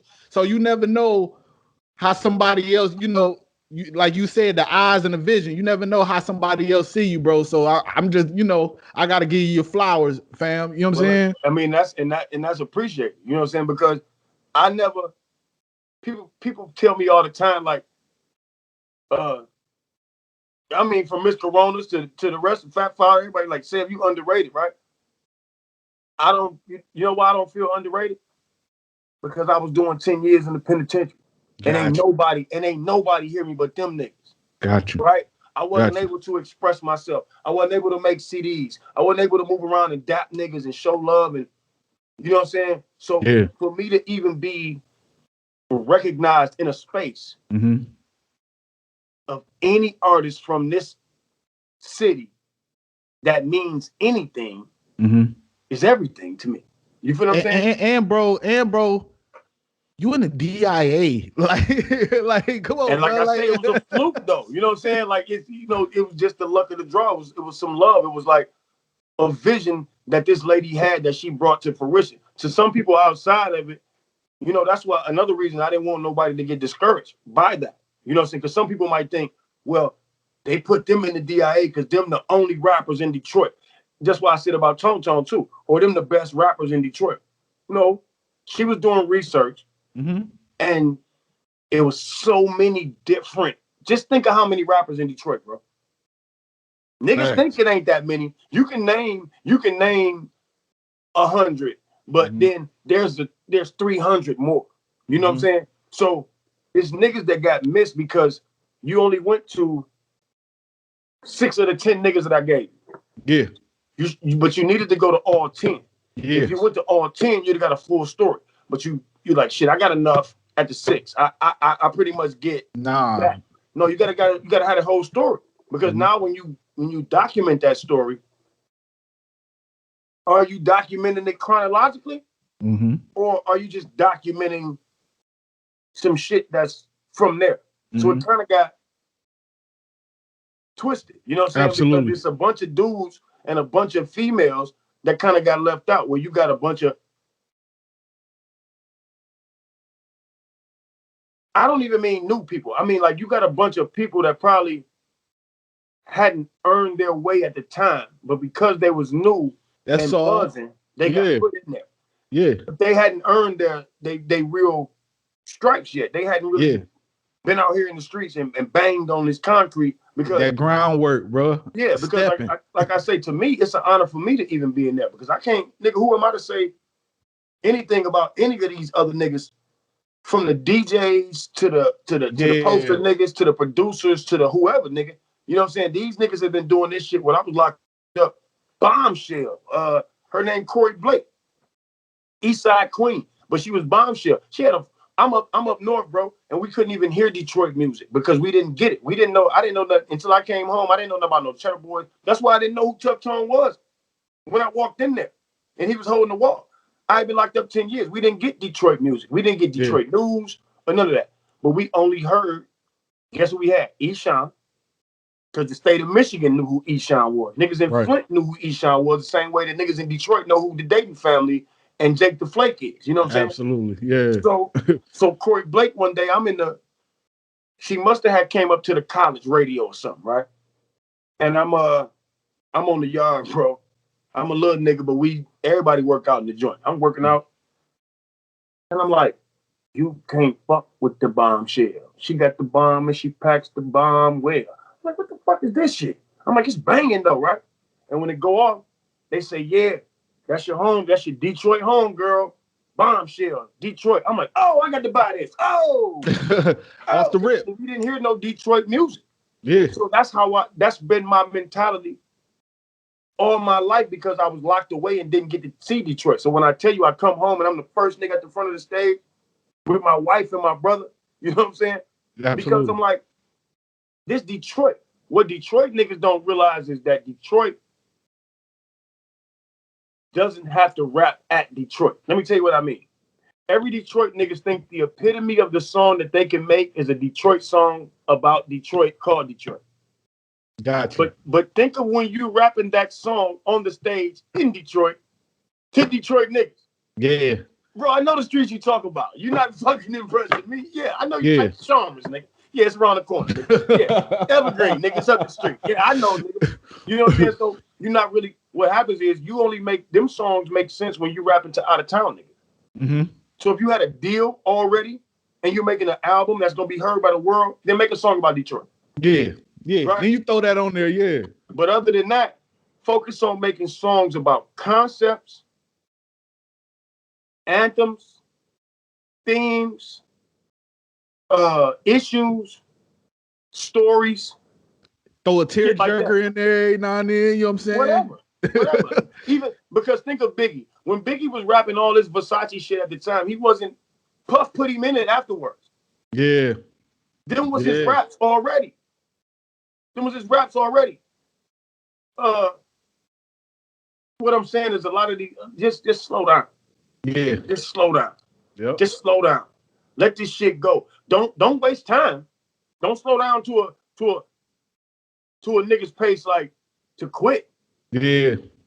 But on the other shit that you want, yeah, don't come, bro. Yeah. Don't come. And when you look around and you still doing it, again, I just told you I came home in 03. Been rapping since day one. Just told you I wasn't home 24 hours, right? Mm-hmm. 18 years later, I'm doing an interview with you. I ain't stopped. Yeah. I ain't stopped. Yeah. It's some niggas that you It's some niggas that's not dead. They ain't dead. They ain't moved. They just stopped. They just stopped. And left it alone. You see what I'm saying? They just stopped. And then when you see them, it's like, man, fuck that rap shit, man. Them niggas, you still getting phone calls for features. You still, you know what I'm saying? Got producers. Let me show you right now. Hold on, I'm gonna do this. Let me see, make sure I can turn this bitch around. Did I do it like that? Yup. See, on deck. I'm right here. This is what I'm doing. Like, I was gonna Skype you from the computer. I just wanted to make sure it was right. You feel me? So absolutely. I live in the studio. Mm-hmm. This is my home. I'm right. I'm at the crib. I don't got nowhere to go.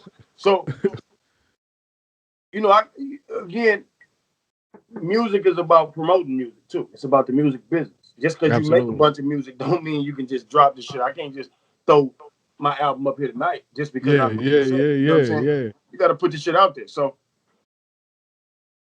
niggas got to turn this into their job. Until you, I ain't telling niggas to quit. But let me give you the last thing. Nigga told me, we got a show tomorrow, Sam, and we got to be at the studio the next night or the night after, or whatever. I was like, nigga, I got to work. What you talking about? Both of them, my manager and my partner, said, you either gonna rap or you gonna work. Mm-hmm. I heard some shit from a wise person. He said, the thing that you are most afraid of is the thing that's holding you back from success. If you can conquer the thing that you're most afraid of, you'll be successful. You hear what I just said? So if you're afraid of flying, that's why you're not successful, because you won't get out of here and go do nothing. You won't go nowhere. Millionaires ain't millionaires by staying in their own city. It don't mean they got to move. But you got to move around. You hear me? That's jewelry, bro. That's jewelry. You, as an artist, an independent artist, they always think Atlanta first. They always think Miami. Listen, if you're still developing as an artist and you don't have a sound to compete with Drake, stay your ass out of Miami. Do you hear what I'm saying? Yeah, stay your ass out of Miami. Now, you still got the state of Michigan, though, to be heard in. This is why I can survive, because I'm known throughout the state of Michigan. You know what I'm saying? That's a fact, bro. That's a fact. But it's a lot of it become from being locked up with a lot of niggas from different cities in the state of Michigan. But you got Grand Rapids, DJ Head DiBiase and them out there. You got Muskegon, Chilla Patilla and them out there. You hear me? You got Battle Creek. I got my nigga Chaos and them out there. You got Kazoo. I'm saying you got all these cities. And when I'm telling you these people's names, these ain't just niggas in the street selling dope. No. I said DJ Head DiBiase. He runs Grand Rapids. You got Chilla Patilla. He's the number one videographer in Muskegon. You know what I'm saying? You come down to Battle Creek, my nigga Chaos, he runs the Black Power movement. He got all of the black people in the city. You talking about a small town. He got all the black people. You know what I'm saying? Yeah. So you go, but niggas won't even go to these cities. Saginaw, my nigga Tredis. You know what I'm saying? You got all these. What about Inkster? What about Hamtramck? Yeah. What about Halifax? They trying to go straight to the top. You trying to go, and you can, right? But you forgot about your own hometown. You never even went through your state first. Yep. Them niggas in the South, they hit a Chitlin circuit that takes them through the South first. Yeah. Before we even hear them. Yeah. New York is so big that them niggas can rap in New York and never leave New York and still sell 1 million records. Yeah. California, they ain't gotta leave they borough. There's 29 million motherfuckers there. You know what I mean? You in California or in Texas, bro, them is 2 big states. Yep. You can network that state and the 2 states next to you. But these niggas don't even go to Toledo. Toledo has 1 black radio station. It's called The Juice. Do you know what the other radio station is?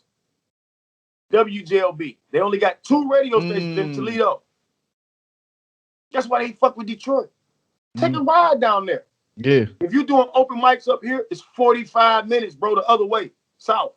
That's it. Just drive down there. Figure out where the town at. Them niggas ain't about game. Because they doing it. I did a couple open mics, and the main people that I was networking and linking up with took a drive, bro. Took a drive. They be done drove up here, right? They hear me? And yeah. Like, nigga, you came up here? Like, you like, nigga, ain't Saginaw, Flint, you know what I'm saying? They driving. Because they trying to get their little name just ringing, not known. They ain't trying to take over the city. You just trying to get your name ringing amongst the motherfuckers and throw a few little shits out there so niggas know who you is and skate off. Come back every now and then, do a show the niggas love, buy some weed, fuck with some niggas, sit around, talk some shit in the back, get the fuck on. That's you know what I'm saying? Lansing is another spot. Yep. Them niggas, and it's the college time. These is college time. You got the college up there, bro. You know what I'm saying? You go up there, sit on them college campuses, man, fuck with some of them niggas, and you don't know who's this nigga's in charge of booking talent. Mm-hmm. Right? So he done booked Gucci Man for the summer, right? Coming up for their little homecoming or what? He like, damn, you, man, bro, but you, man, I need to put you on this show, bro. Tied in. You see what I'm saying? And he got a budget to throw you maybe $1,000. But we wouldn't know if you ain't in Lansing. You ain't moving. Just the bag. You know what I'm saying? You keep going to the IROC, nigga. You keep going to the Bullfrog, nigga. You missing bags. Yeah. But another thing is, so niggas like Bussell, I can't just randomly fucking drive to Lansing and pull up in the middle of the street like where they rapping at, right? But you gotta do your homework though. So you gotta tap in and figure out who the DJs is. Yep. Tap in and figure out what the radio station is. Tap in, okay, this the radio station. Okay, well, this the big DJ. I already know he probably got a bunch of niggas on his head. So let me see who his motherfucking mix show DJs is. All right. Well, them niggas got a bunch of niggas on their head. Let me see what clubs they be at. Right? Okay, well, doom. The club they be at, right? But on Sunday, they got DJ MP26. Yeah. I'm at that nigga head. I'm gonna start at MP26, right? And I'm gonna work my way up to the big nigga. Right. Backwards. But if I start big, I might get spun or get discouraged and then be like, or you getting drowned out because you started big and he already got a plate full, you know what I'm saying? So you ain't really discouraged. Right. Yeah. But don't get discouraged. You gotta put a nigga in a position where he damn near can't say no. Facts, man. Once you start from the bottom and work your way around and figure your way to that nigga, he's gonna have to tell you one or two things. Yes or no. That's it. Yes or no. And guess what? By this time, you done made 4, 5 plugs to even get to that nigga. So now then if he says no, now you work your way backwards again. Absolutely. So now them niggas gonna play you at when they at the club, they playing you. They giving you a complimentary spin. Yep. They at they shit. When that nigga doing a wedding or something, and he see the club, he see the crowd turned up, he slip your shit in. Yeah. But this a little DJ that's just in Lansing. Now your shit buzzing in Lansing. Or to the point where they playing and you hear people, oh, y'all ain't playing this yet? Y'all ain't up on woo woo woo yet? Why y'all ain't up? DJs hate requests. I used to have dudes in the hood. I don't want to put the DJs on blast that was doing it, but I kind of got it afterward, right? I don't know if they thought I was sending the niggas at them or what, but I used to get reports, right? Niggas would come back like, bro, nigga, we in the club, we popping bottles, we spending money, we go up to the DJ like, nigga, play my nigga. He like, all right. He like, no, we go take the nigga, try to get a nigga some bread. He like, no, nigga, I don't need your bread. I'm good. I'll play my nigga. Never played. And it dawned on me. I had never been to those clubs. Yeah. I wasn't a club nigga. Yeah. The homeboys is going out. They deep. They spending money. That wasn't my MO. I just came home from the penitentiary, man. I don't move like that. I don't trust niggas after 2 o'clock. You move a certain way, yeah. Yeah, you know what I'm saying? I ain't about to be in no niggas parking lot, sitting up in no niggas cars, talking to no nigga, standing outside, smoking. I'm getting the fuck on, man. This ain't my spot. I need to be at the crib. We can do this shit in front of the house. You know what I'm saying? Yeah. So, niggas like, they not playing your music. So I'm like, all right, I know what the problem is. I ain't been there. I show up. First time I saw it, we have a shootout. Damn, bro. First time I saw it, we have a shootout. Just what you was trying to prevent. You know what I'm saying?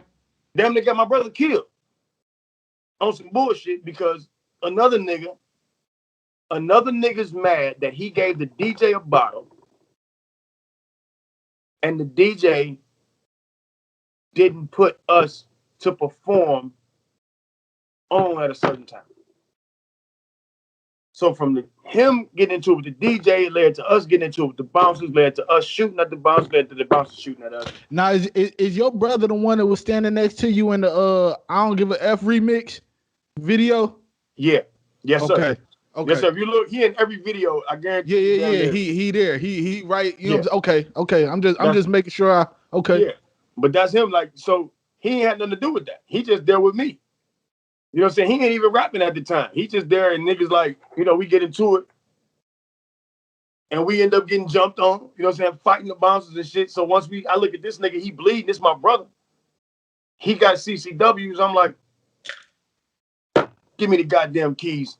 You know what I'm saying? But I shouldn't have did that. Like, cause now, I'm gonna just tell you how stupid this shit was. This man got 2 mags. I grab him. I'm so mad. I'm looking around for the niggas that jumped on us.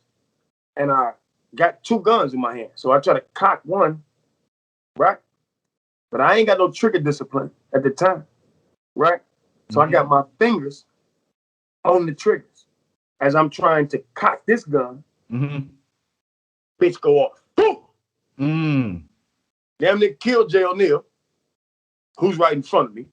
Just so happened I missed this, like, he didn't damn near been shot by me multiple times, but that's a whole nother story. Let him tell it, right? Boom. At that very moment, not a crowd take off. And the DJ like, I'm not the DJ, but the bouncers like, line me up. Stop. It hit the window. It ricocheted to the point where the window was chipped down to the white. Like I had never even seen, I didn't know there was even no white in a window, right? Chipped that bitch. That was God. I push my brother, push his head down, throw him out. We take off. I call a nigga. Nigga come have to get us military style and retrieve us out of where we hiding at. I tell him take my brother to the hospital, but he like, I gotta take this thing to the crib. I can't be out here like this. You know what I'm saying? So he do that. I'm arguing with the nigga. I'm mad. The hook come to the crib. They're like, you niggas did X, Y, and Z. Nah, that ain't how it happened. And one of the niggas that we trusted went in my brother's car and stole the mags. Wow. So wow. Yeah. We still on his ass, but that's a whole other story. But the problem, but the thing is, what mags?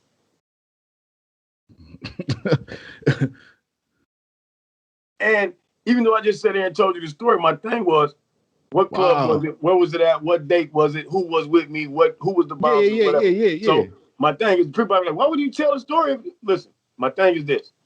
I shouldn't have even allowed myself to be there.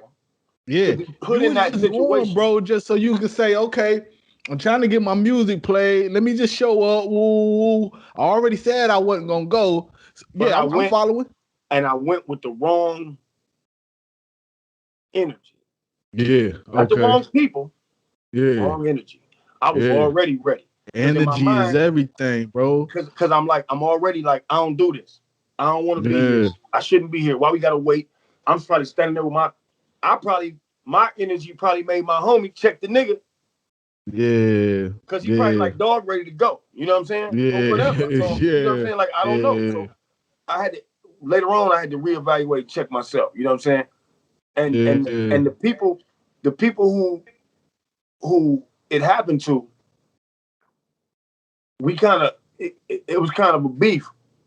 It was a war. And they called me and told me, we got you on surveillance.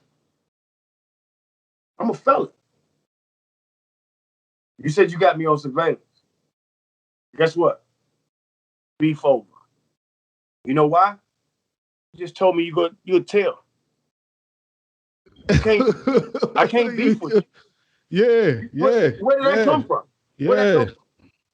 I took an L. I took 2-3 L's that night. You know what I'm saying? Yeah. I lost jewelry. I lost money. I lost my. You know what I'm saying? I lost all kind of shit that night. You know what I'm saying? And you come to me talk about surveillance. We good, homie. Cause you really wanna call the shit off, but you still wanna maintain your tough look. Yeah. So it told me then. This was years ago. So it told me then, like,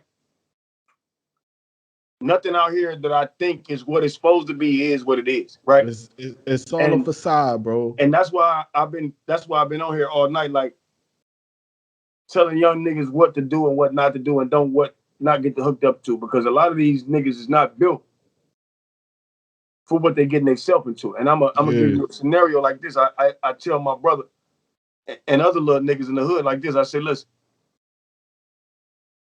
if you're going on a robbery, don't take an arm. If you're going on an armed robbery, don't take a murder. You know why?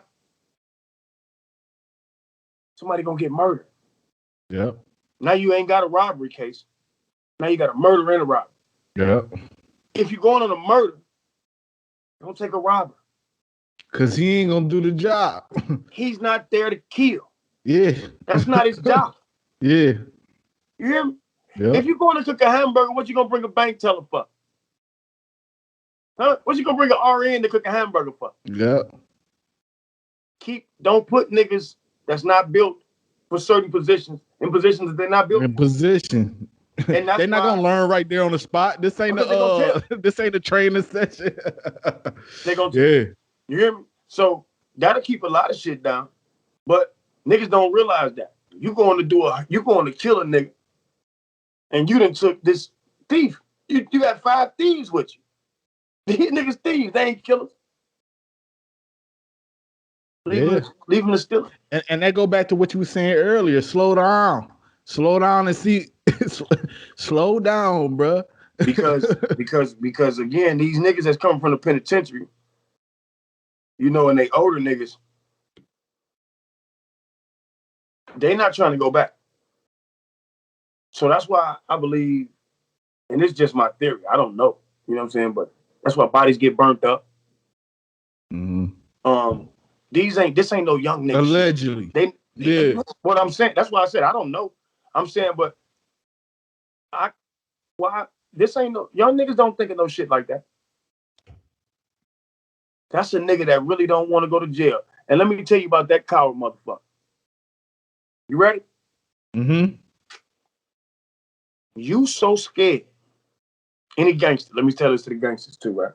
You so scared of the penitentiary that you would kill a girl, some kids, a grandma, or whoever.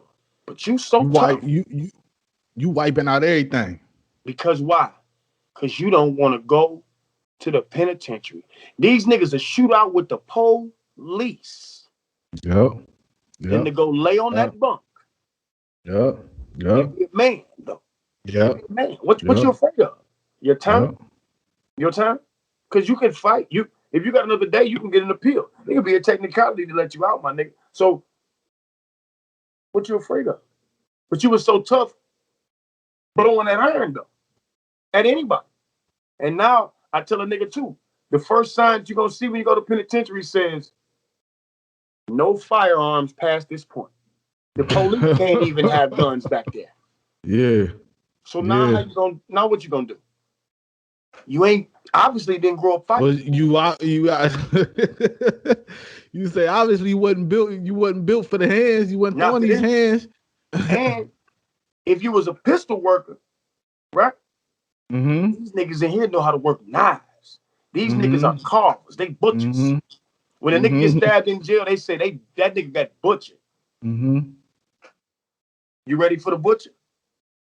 You know how to butcher a nigga? Right. You gonna stab a nigga?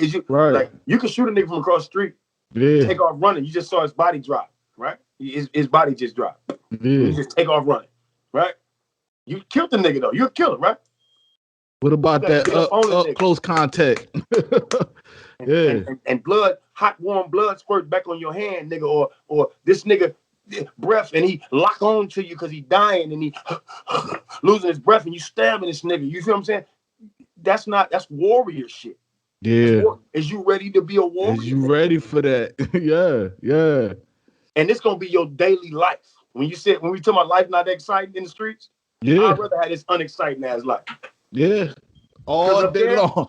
Oh, they got some exciting hey, look, shit for your ass every day. You know what I'm saying? Like you going from the DATs, you know what I'm saying? Now you in front of the Max. You sitting with the you see what I'm saying? You sitting with the MPC. You know what I mean? And ain't no more screen windows over the mics. Like, you know what I'm saying? You got that good solid filter. So why would I want to go back? So why would I want to go back to having a fucking sock damn near windscreen thing over a mic like we kumbaya? Yeah. When I can sit here and you did what you had to do. We not saying that. We just saying why move backwards? Why moonwalk? Yep. And why allow a younger brother to believe that coming up, it's worth taking that time out of his life. Or that's all it is. Like it's other avenues. That's all we saying. Like it's other more avenues. Yeah, man. Yep. And the consequences don't. That's why I say you ball for 2 years to do 10. You ball for 4 years to do 20. It don't. The math is off. It don't matter. You know what I'm saying? Yep. You know what I'm saying? Because you did all that, and now, like when I was up there, I seen the toughest gangsters, and all they wanted to do was come home. Yeah. All they wanted to do was come home. So, hey man, that shit ain't adding up, man. I want to go home too, but you want to go home? I thought you was tough. I thought this is where you wanted to be. Nah, stay home, nigga. Hey man, well you you dropped a lot of jewels on us tonight, and what's so dope about it, bro, is like, cause you already see what they feeding us industry wise, right? So so we don't get a lot of this sit down and real rap, real talk. So I appreciate you, you know what I'm saying? Even for just sure. like, yeah, we could talk about the glitz and the glamour and the whoop-de-woo, but they do that anyway. Shit. You know what I'm saying? Yeah. Because it's niggas that be looking at these interviews. It's niggas that be looking at these interviews at these whoever it is. Whether you call them a celebrity or a local nigga or whoever it is, you be looking for some kind of information. You don't just be looking to hear about this nigga's life or nigga, you just showing me your rings and watches and shit. Fuck nigga, fuck that shit. That's some shit you aspire for. So yeah, we watch that too. But when you're looking at a nigga who is tangible that you might bump into me in the grocery store tomorrow. You know what I'm saying? Mm-hmm. And it's like, damn nigga, I saw you on this nigga's platform, bro. And you wasn't on that bitch talking about, yeah, I got all the hoes in the city, nigga. I keep these bitches, you know what I mean? You wasn't on there with no guns. Everybody got guns, nigga. You know what I'm saying? So I'm on here trying to tell niggas a way to, if you think I'm somewhere or if you think I did something, then this is how I did. And this is how I sustain. Exactly. You know what I'm saying? And another thing is I stay out niggas' way. I don't join cliques. I've been the same nigga and with the same niggas from the time I came out. Now there's some niggas that ain't with me no more because they probably stopped rapping. Mm-hmm. But every nigga that was with me from the first video that I ever shot is still with me to this day. And that's who we rock with. It ain't that I don't fuck with nobody outside of them niggas. Probably got some new niggas. You know, I added the Nick Speeds and the J. O'Neills and everybody else. But I'm saying, if you look back, again, I told you I had a track record. The core. It's still that core. You know, it's that core circle. Yep. Yeah. And a lot of these guys make the mistake of jumping shit. You claim for life. Oh, I'm such and such records for life. No, you're not. Never claim such and such records for life, nigga. That shit might go bankrupt. Yeah, you know yeah. Your core niggas though is your core niggas. I still remember Street Lord Juan being locked up, and he would send me messages like, "Hey, you still fucking with the Albanian dude?" Yeah. Because in Juan mind, hey man, that's my dog. Let's just say if Juan could sign me today, he would do it right now. Yeah. Right? But I'm gonna always work with him. Shit, you say we got the glove, we dirty glove, you know. Absolutely, they're my peoples. But I'm this is who I'm with. Mm-hmm. Don't mean you see Cash Out, Calhoun. I don't know if you know who Calhoun is, right? Yeah. But by any accord, he should be a street lord. He should be called Street Lord Calhoun, right? Mm-hmm. But he's not. That's Cash Out from Finkel and Schaefer. That's Cash Out, Calhoun, done. But if you look in Blade video, Boss Up and Get This Money, he right there. Right there. He right there. He in damn near all the videos. He in all the street lord videos. But he's not a street lord. Mm-hmm. But that's one man. Mm-hmm. He run with payroll now. Like, you know what I'm saying? Payroll now. But he ain't a dope boy. Yeah. He Cash Out. I'm 7. Yeah. From 7 Mile Never. Yeah. So everybody that I rock with. And the people that I rock with know who I know. You know what I'm saying? Done. And half my niggas don't even rap. You know what I'm saying? These niggas ain't rappers. These niggas just hood niggas that I've been with and I keep with me. If you decide to rap today, then go ahead and rap. I don't give a fuck. Whatever. Yeah, you hear me? But not all the little young niggas in my hood, they put 7 Mile in front of their name. Right? Yeah. So you got, 7 Mile Bean, you got 7 Mile Dino, you got 7 Mile GK, you got all these little young niggas from my hood, and they put 7 Mile in front of their name, so I support them. I because they do. I'm not gonna put 7 Mile 7 to general because I'm 7 to general from the mile. Right. You know what I'm saying? So I ain't gonna change my shit. You know what I'm saying? But they is forming an alliance and rocking with each other from both sides of our neighborhood. You know, if you're from the hood, you from 7 Mile. You know, it's always two sides of 7 Mile. Absolutely. You got your side and then the other side of 7 Mile. Absolutely. You know what I mean? Absolutely, so bro. Coming up, a lot of times, niggas don't fuck with the other side of 7 Mile. Mm-hmm. You know what I'm saying? So and then you got the side streets. You know what I'm saying? If you go past down a certain way, we don't fuck with them niggas. Mm-hmm. Well, my mission from day one was to merge the East and the West. Every neighborhood on 7 Mile. To bring that, not to be their general. I'm not the general of these niggas. I'm the general back between Evergreen and motherfucking Absolutely. Left. You understand? Yeah. But on the mile, I'm a motherfucking member. There we go. I'm a motherfucking member. And we go all the way from the east to the west. You know what I'm saying? All the fucking way. And so when I pop up on East 7 Mile, and niggas like, nigga, I know you, nigga, you sell. Like, man, it feels so good. It's just like, damn, nigga, I feel like I'm at the crib no matter where the fuck I go on the mile. That's it, bro. And then once you show everybody love, right? The entire city becomes your home.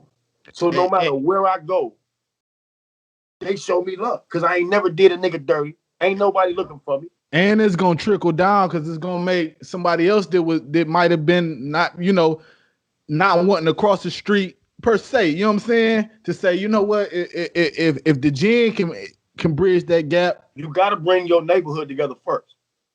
Because that's where the war. Because guess what? Yep. And another thing I tell niggas this, right? You on the east side, right? Yeah. Ain't no niggas from the west coming dropping your niggas.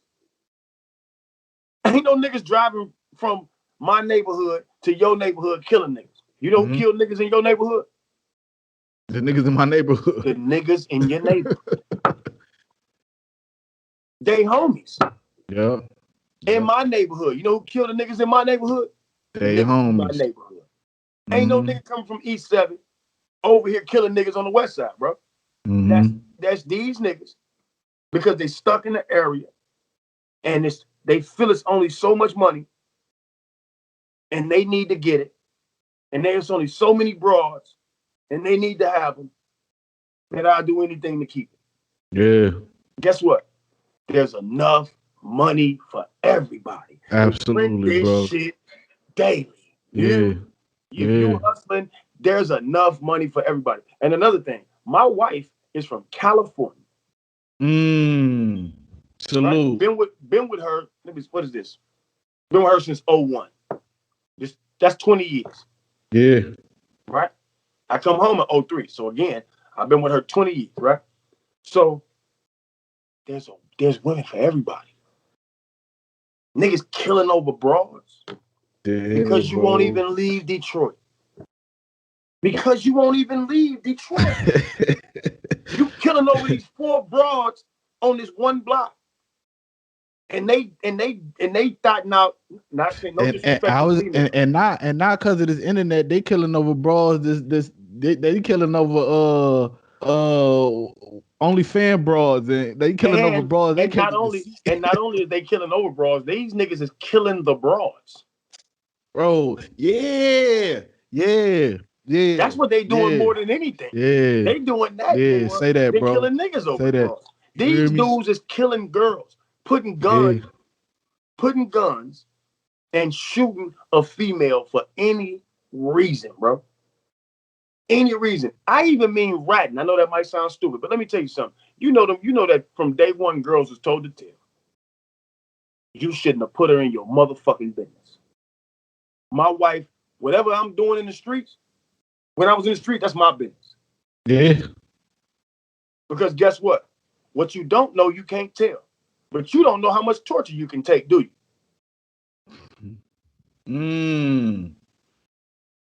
So a nigga solid than a motherfucker.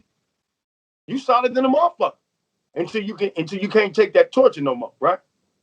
Then you what? Don't know. If you never knew, if you never put, when I said protect your eyes, your mind, and your mouth, if you never knew, if I never let this inside in the first place, you're gonna have to kill me.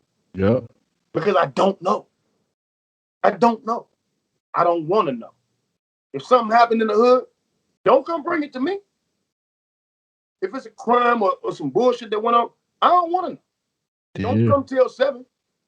I'm not gonna tell. I don't want to know, bro. You know what I'm saying? It's not my business. You know what I'm saying? Take that shit and go tell your homies. Don't try to impress me with the shit that you doing. Yeah. I don't care about your scam. I don't care about your bam. I don't care about your wham. Take it up the way. The reason is, it's a funny interview by Pimp C, right? It's one of my favorite rappers in the world, Pimp C.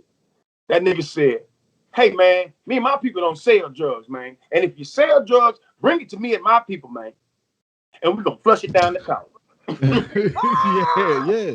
Yeah. Listen, you think that nigga's going to flush that shit down the toilet? One of the realest in the game, though. One of the realest in the game. You see what I'm saying? And if you can read in between the lines, you can read in between the lines. And that, you see what I'm trying to say. Chad Butler, man. You know what I mean? Hey, Sev, real quick. So, you know, with all the accolades in your illustrious career, right? Awards sitting on the shelves, you know what I'm saying? You being able to pop your collar, bro. Like, do you ever think you would hang up the jersey, or is it an expiration date on Sev the General musically? No. You see yourself taking your foot off the gas anytime soon? No. And I'm gonna tell you why. Mm-hmm. I'll be 45 this year. Mm-hmm. Did you know that? Salute, man. You look my age, bro. Salute, man. Right? And I've been doing this for a long time. If I was doing it for anything other than myself, and whatever little bit comes with it, I would have stopped a long time ago. Mm-hmm. Gotcha. You see what I'm saying? If I was doing it for anybody else or any other reason, I would have stopped a long time ago. I got 2 albums done right now. One with Nick Speed, done. And one with Jay O'Neal, again, done. I'm just adding little nuances that I want to it. Maybe another song or two, but it is what it is. My thing is this. As long as I got breath. Okay. And a microphone, I could be 80. It don't mean I got to keep making videos. Yeah. I don't got to keep jumping in your motherfucking face trying to be motherfucking DMX. Word. But Jay-Z right now is 50-something. Mm-hmm. Didn't he just drop some him and Nipsey, right? Yeah. He ain't dropped no album though, did he? He probably working on one. And even if he did, him and Nas supposed to drop on the same day, right? Yeah. But he's 50-something. But you know who he is? Fucking Jay-Z. Mm-hmm. Right? So nigga, what the fuck that mean? Yeah. Well, it means that number one, he's pretty good, and he doesn't have to stop until he feels like stopping. So again, I think people look at the marketing of music and figure they have an expiration date. Mm-hmm. Because it's an expiration date to market to a smaller, younger fan base. But you got to realize that your fans get older as you get older. Absolutely. So what they grow gonna with listen you. to? You know what I'm saying? Yeah. So what they gonna listen to? They're not gonna listen to the new Little that just came out. Like they may, but they don't really get it. They might listen to it, you know what I'm saying, but they not really tapped into it like that. So then you got, just think about the niggas who grew up listening to Run DMC. I did That's too, it. right? But they don't have, rap is the only genre where the OGs get treated like throw them away. The only ones, bro. Aerosmith can tour till the cows come home. You follow what I'm saying? Right. Bon Jovi, you know what I'm saying? Who you know what I'm saying? They can tour until the cows come home. You know whose fault that is? It's rap's fault in itself. Because it's a putting the expiration date. It's a cutthroat sport. It's a braggadocious, who's the best. It's almost like comedy. Yeah. Right? A comic can last for years. But if a comic is competing with the newer comics, he's gonna lose. You're gonna pick one. You're gonna pick one. At one time we had Cat Williams. At one time you had Chris Tucker, Dave Chappelle, Whoop, now it's Kevin Hart. Yeah. Right? But you still got a million comics. But the one nigga's up top. But look at the one, like you say, look at the ones that's not competing. They sitting at dinner. They having dinner together. You know what I'm saying? You see Kev, Dave. They call it legendary. Like Chris Rock. Chris Rock is not competing with Dave Chappelle. He is. Absolutely. He is. But Chris Rock got his own shit. Eddie Murphy ain't competing with none of these niggas. I'm Eddie motherfucking Murphy. You know what I'm saying? But he is. Internally, he is. He sees Kevin Hart. He see because like a basketball player seeing the next nigga hit the shot. It's like a boxer seeing the next nigga whoop. But you still want to stay on top of your game. You got to be confident enough in your skills and your shit to say, damn, dog a bad motherfucker. Yeah. But if they put him in front of me, do everything I can to eat this motherfucker. He bad. But he's gonna have to kill me. He's gonna have to kill me to show me that I can't do that. That he's better than me. Because as a rapper, that's how we think. So that's why the older rappers get pushed away because Aerosmith never had nobody to compete with. Right. There was never no Aerosmith beef in the history of beef. Ja Rule and 50 Cent and you know what I'm saying? Nah, but rap is that motherfucker. It's a gladiator sport. It's a bunch of criminals and bunch of gangsters, bunch of regular nerds. It's a bunch of wordsmiths. It's a bunch of poetry niggas. It's everything. You know what I'm saying? So how you going? This is the world of you talking about a fucking gumbo. Yeah. Nah, you just gotta survive. You just gotta hang on. You gotta know when to sit back and then sit up. Sit back and sit up. Because if you look it up, when's the last time I dropped the album? Yeah. Do you know? 2016. Say it again, big brother. You good. You're fucking good. You're fucking good. Do you know what happened in 2016? Okay. I had a daughter, my second daughter. Right now, she's running across the floor. She's 4 years old. Okay. She'll be 5 in April. About the last time I dropped the album. Wow. But I got music. I've been doing music. If you look, I drop a single every year. I've been on music every year. But I don't, number one, music changed. At 5 years ago, when my daughter was born, wasn't no more CDs being bought. Everybody was on the internet buying music. So, again, it takes 150 streams to equal one download for 99 cents. Well, I was selling music. Every time you couldn't even listen to my music past 30 seconds without download. You see what I'm saying? You see? So it's kind of like, hey, man, the business didn't change. So I had to, number one, restructure, get my own studio. You know what I'm saying?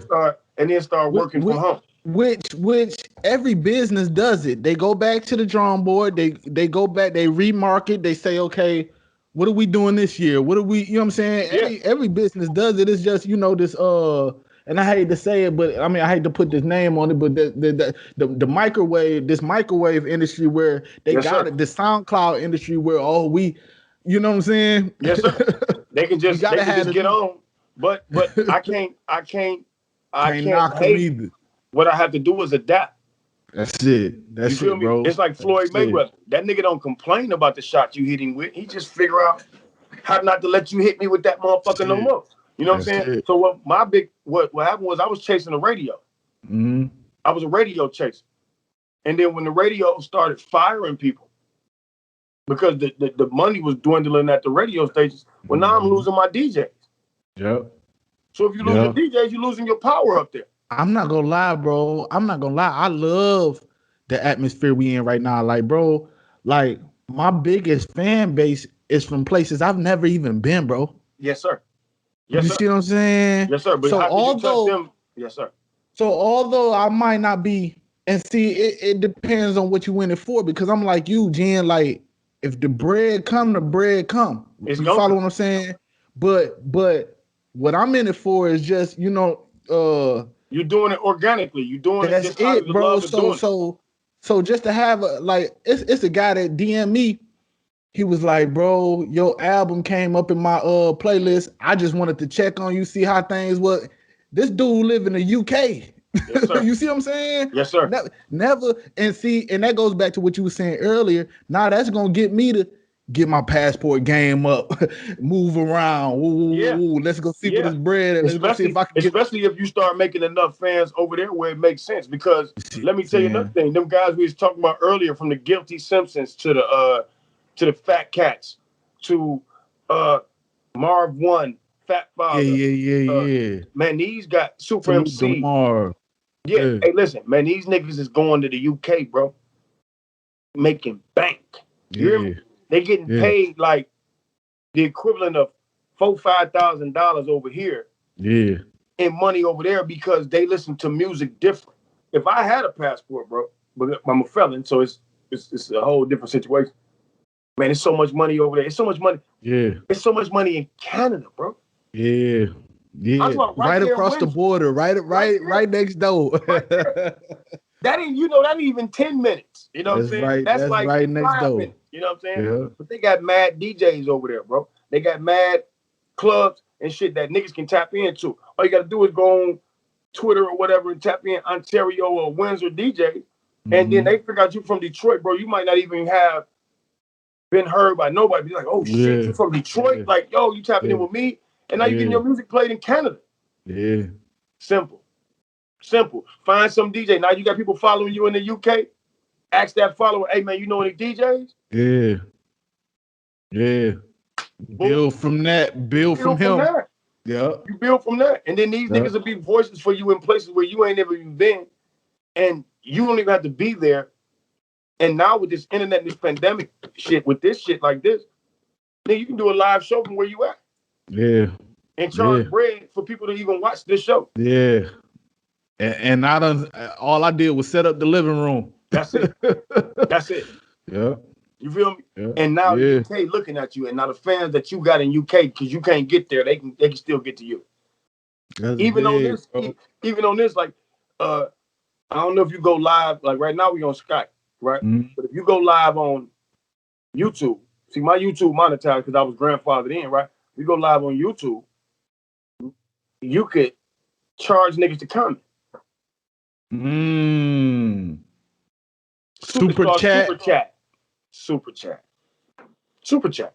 So right now, if we talking and niggas like, well, ask that whole ass nigga why he slapped me in the jaw. 86. He like, well, Sam, I got a nigga down here for 499. So why you slap him in 86? Yo, Sam, I got a nigga to say he did beat you. Yeah, I got a nigga to say he did beat you. You know what I'm saying? So yeah, that's another platform. You know what I'm saying? You use that platform, all your platforms you use. You know what I'm saying? So you figure out what's gonna make you the bread, and then you use that. But I'm telling you, like, I've been making money off YouTube for a long time. I used to make a lot of bread until they switched the advertising shit up. You know what I'm saying? And then I'm if you don't mind, bro, when it's all over with, bro, I just I want to be a student, man, because I need to figure out how to monetize my YouTube and how to get on that game, man. Like, you know what I'm saying? But they switched the criteria. Now it's like what is it? You gotta have 1,000 subscribers and 4,000 watch hours or something like that.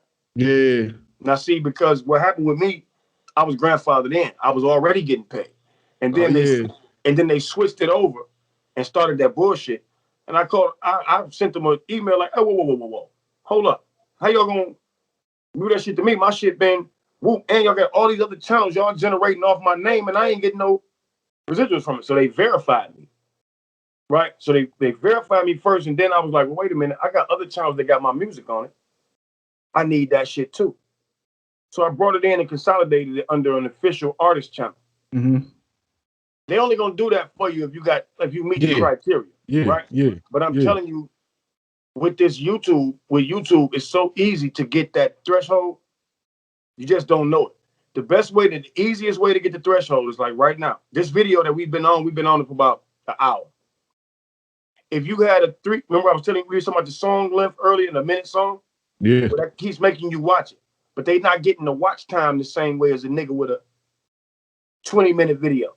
Gotcha. So all your videos should have a length longer than 10 minutes. Say you want to take an hour video and break it up into 5 segments and make them 15 minutes, 20 minutes apiece. Well, you're going to get more money off of that because each video now is going to get the hit as opposed to the one video. Got you. You know what I'm saying? That nigga might not watch. A nigga might watch you might have a video for an hour and 15 minutes. Niggas not finna, unless a nigga got some popcorn and blunt roll, you know what I'm saying, and his feet up. You ain't finna sit here on your YouTube on your phone for no 1 minute, you know what I'm saying? And this is a movie. But when you break that up into, Seven talks about this and that and the third. Part 1, Part 2, Part 3. Then the nigga, you don't realize it. You don't realize that's a Jew. I might not. That's a Jew. This part of the segment I might leave for me. Yeah, you know it. It's just game. I might not even share this part. This is game. This is game I'm giving you.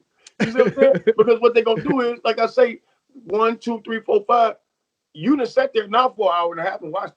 Yeah. You really didn't sit there for an hour and a half. Not even knowing.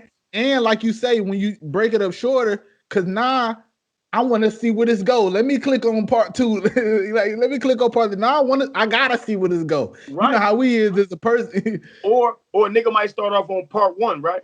Yeah. Like, man, I don't want, but he talking about ain't nobody beat him in jail. Okay, well, let me shoot to this. Let me see what he said. Then you like, well, who was he talking about? It's a name that connects that scene, right? So like, absolutely. Well, who was he talking about? Eminem? Go back. Let me go back. Now you got to start from 1. Absolutely. Because we all do it. We all, especially if you researching, we all do it. We all do it just naturally, just watching videos. You don't want to hear. I'll be watching Too Short on Vlad, right? And be like, man, I don't give a fuck about what he did in Miami. Go back to he had a shootout with Danny Terrio. Let me go to that. Yeah. Right. But then he'd be like, yeah, because the nigga said such and such. Like, who was the nigga? Did I miss something? Oh, I gotta go back to the one before that. You know what I'm saying? And it's just how it is, man. So that's just a little game I was giving you on that tip. You appreciate it, fam. Yeah. That's you know what I'm saying? Hey, that's man. just a game. Hey, man, I appreciate you for tapping in with me, bro. Bro. You've been dropping a lot of jewels, not only for the listeners, but me myself personally, bro. Yes, I know you say you got 2 albums in the tuck. What can they look for coming in the future from Sev? More movies. I got a couple more movies, you know what I'm saying, that I'm doing. And I'm just gonna continue to make music, man. I'm just gonna continue to. I don't want to tell you timelines or I'm gonna do this. I don't really know what the future holds for me, other than that I'm gonna continue to do what I'm doing. So if something bigger comes along, you know what I'm saying, and I don't want to hype up situations that I got in the pipeline right now because you never know what will happen with that. Now, Dog was on what's the name talking about he was finna do X, Y, and Z with Woo. I can't tell you I just did a song with Bizarre the other day. We got some more shit coming out. Me and him is actively trying to work with the neighborhood. Bizarre from my hood. He from 7 Mile on the west side, Okay. And he feel like a lot of times, like I was just saying, like people don't look at him as an outlet because either they feel like he untouchable or they feel like I don't like what he rap about. So I don't want to be associated with Dog. Right? But you don't know that Dog is one of them niggas who he don't stop. He stays in the studio. Mm-hmm. He always is looking at who's the next young nigga, who hot in Detroit, because he come from that battle rap scene, that underground world scene. So that's all he look at. You know what I'm saying? Even in other cities, he go to other cities, dog, and be like I said, What's up? Yeah, ears to the pull up in street, cities, like, and he looking at who the rappers in the city, and ain't trying to scam them. You know what I'm saying? Just like, nigga, I work with you. You know what I'm saying? Who is this? Oh, get them damn dog tight. Get that dog, tell him come down here, come fuck with me, come blow a blunt. Let me holler at him. These are kind of niggas that if niggas trying to get on or get to let me not get on, let's just say move to another level. Or get inside of a room that you haven't been in. Then start in a room that you probably wouldn't normally be in. If you keep going to the same room with the same niggas, you're gonna get the same result. Yep. You feel what I'm saying? Spread your wings. Yeah, man, just go out. So like I say, in the future, man, I'm just gonna be here. You know what I'm saying? I'm just gonna be around, man. I'm gonna be doing activism shit, you know, I'm being in the streets, this pandemic breakup, you know what I'm saying? I do everything. So you know, just stay tapped in, man, on the social media. I fuck with everybody, especially with the young dudes. Anything that I can do to help the music scene in Detroit, that's where I'm gonna be at first. I'm doing what I'm doing, so I don't even really, like I say, man, music is music, man. It don't make the same amount of money no more. So it ain't that I'm discouraged by it. It's like, all right, I'll make it when I get the inspiration to make it. But I've been inspired lately, so that's why I've been staying in this motherfucker. You know what I'm saying? Absolutely. If you look back there, I'm bolted in this bitch. Can't nobody even get in. You know what I'm saying? So it just one of them days, and I knew I had the interview with you, so I was like, you know what? I'm just gonna use this space while I'm down here to get myself back, you know, flowing with the creative juice, because I cut this shit on. And sometimes I listen to some shit, like I said, about the move, right? And I'll be like, nope. Whoop.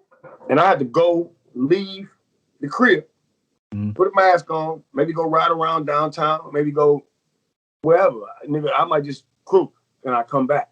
Because I soaked up the city a little bit. I ain't go see no gangster shit. I didn't go bump into nobody. I ain't gonna fuck with nobody. But sometimes, especially with this pandemic, you need to get out. Because right now I'm looking at 4 walls. So what is the inspiration? I can rap about anything. Hip, dip, the whip, dip, the bip. You know, what the fuck? You know, that ain't, you know what I'm saying? You say that's the easy part. Yeah, that's the easy part. What we gonna talk about? So sometimes, you know, as an artist, I tell niggas this too all the time. Be an artist. Don't feel, you know, I was talking about the artsy fartsy shit earlier, right? Don't feel crazy for being an artist. So what I'm doing right now and what I'm doing in the future is being an artist. Got you. Say no more, Sev. Hey, man, give them your platforms where they can follow you if they ain't already up on. I know a lot of my viewers that's already messing with me already up on you, but anybody that don't know, been living under a rock this whole time, give them your social medias and let them know where they can tap in. Every one of my social medias is the same thing. SEVENTHE General. 7 the General, not the number, but the word.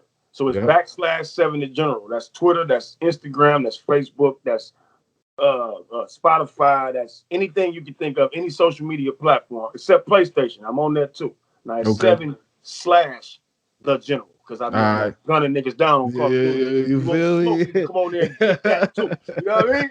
That's where I take my aggression out on Call of Duty. You hear me? But, yeah, man. That's my. Hey, Sev, man, I appreciate you once again, bro. Like I say, you a legend, and you know, you did a lot for listeners like me coming up and looking at people to inspire by and to be inspired by. So, bro, I appreciate you for the jewels you've been dropping. I appreciate you for tapping in with me.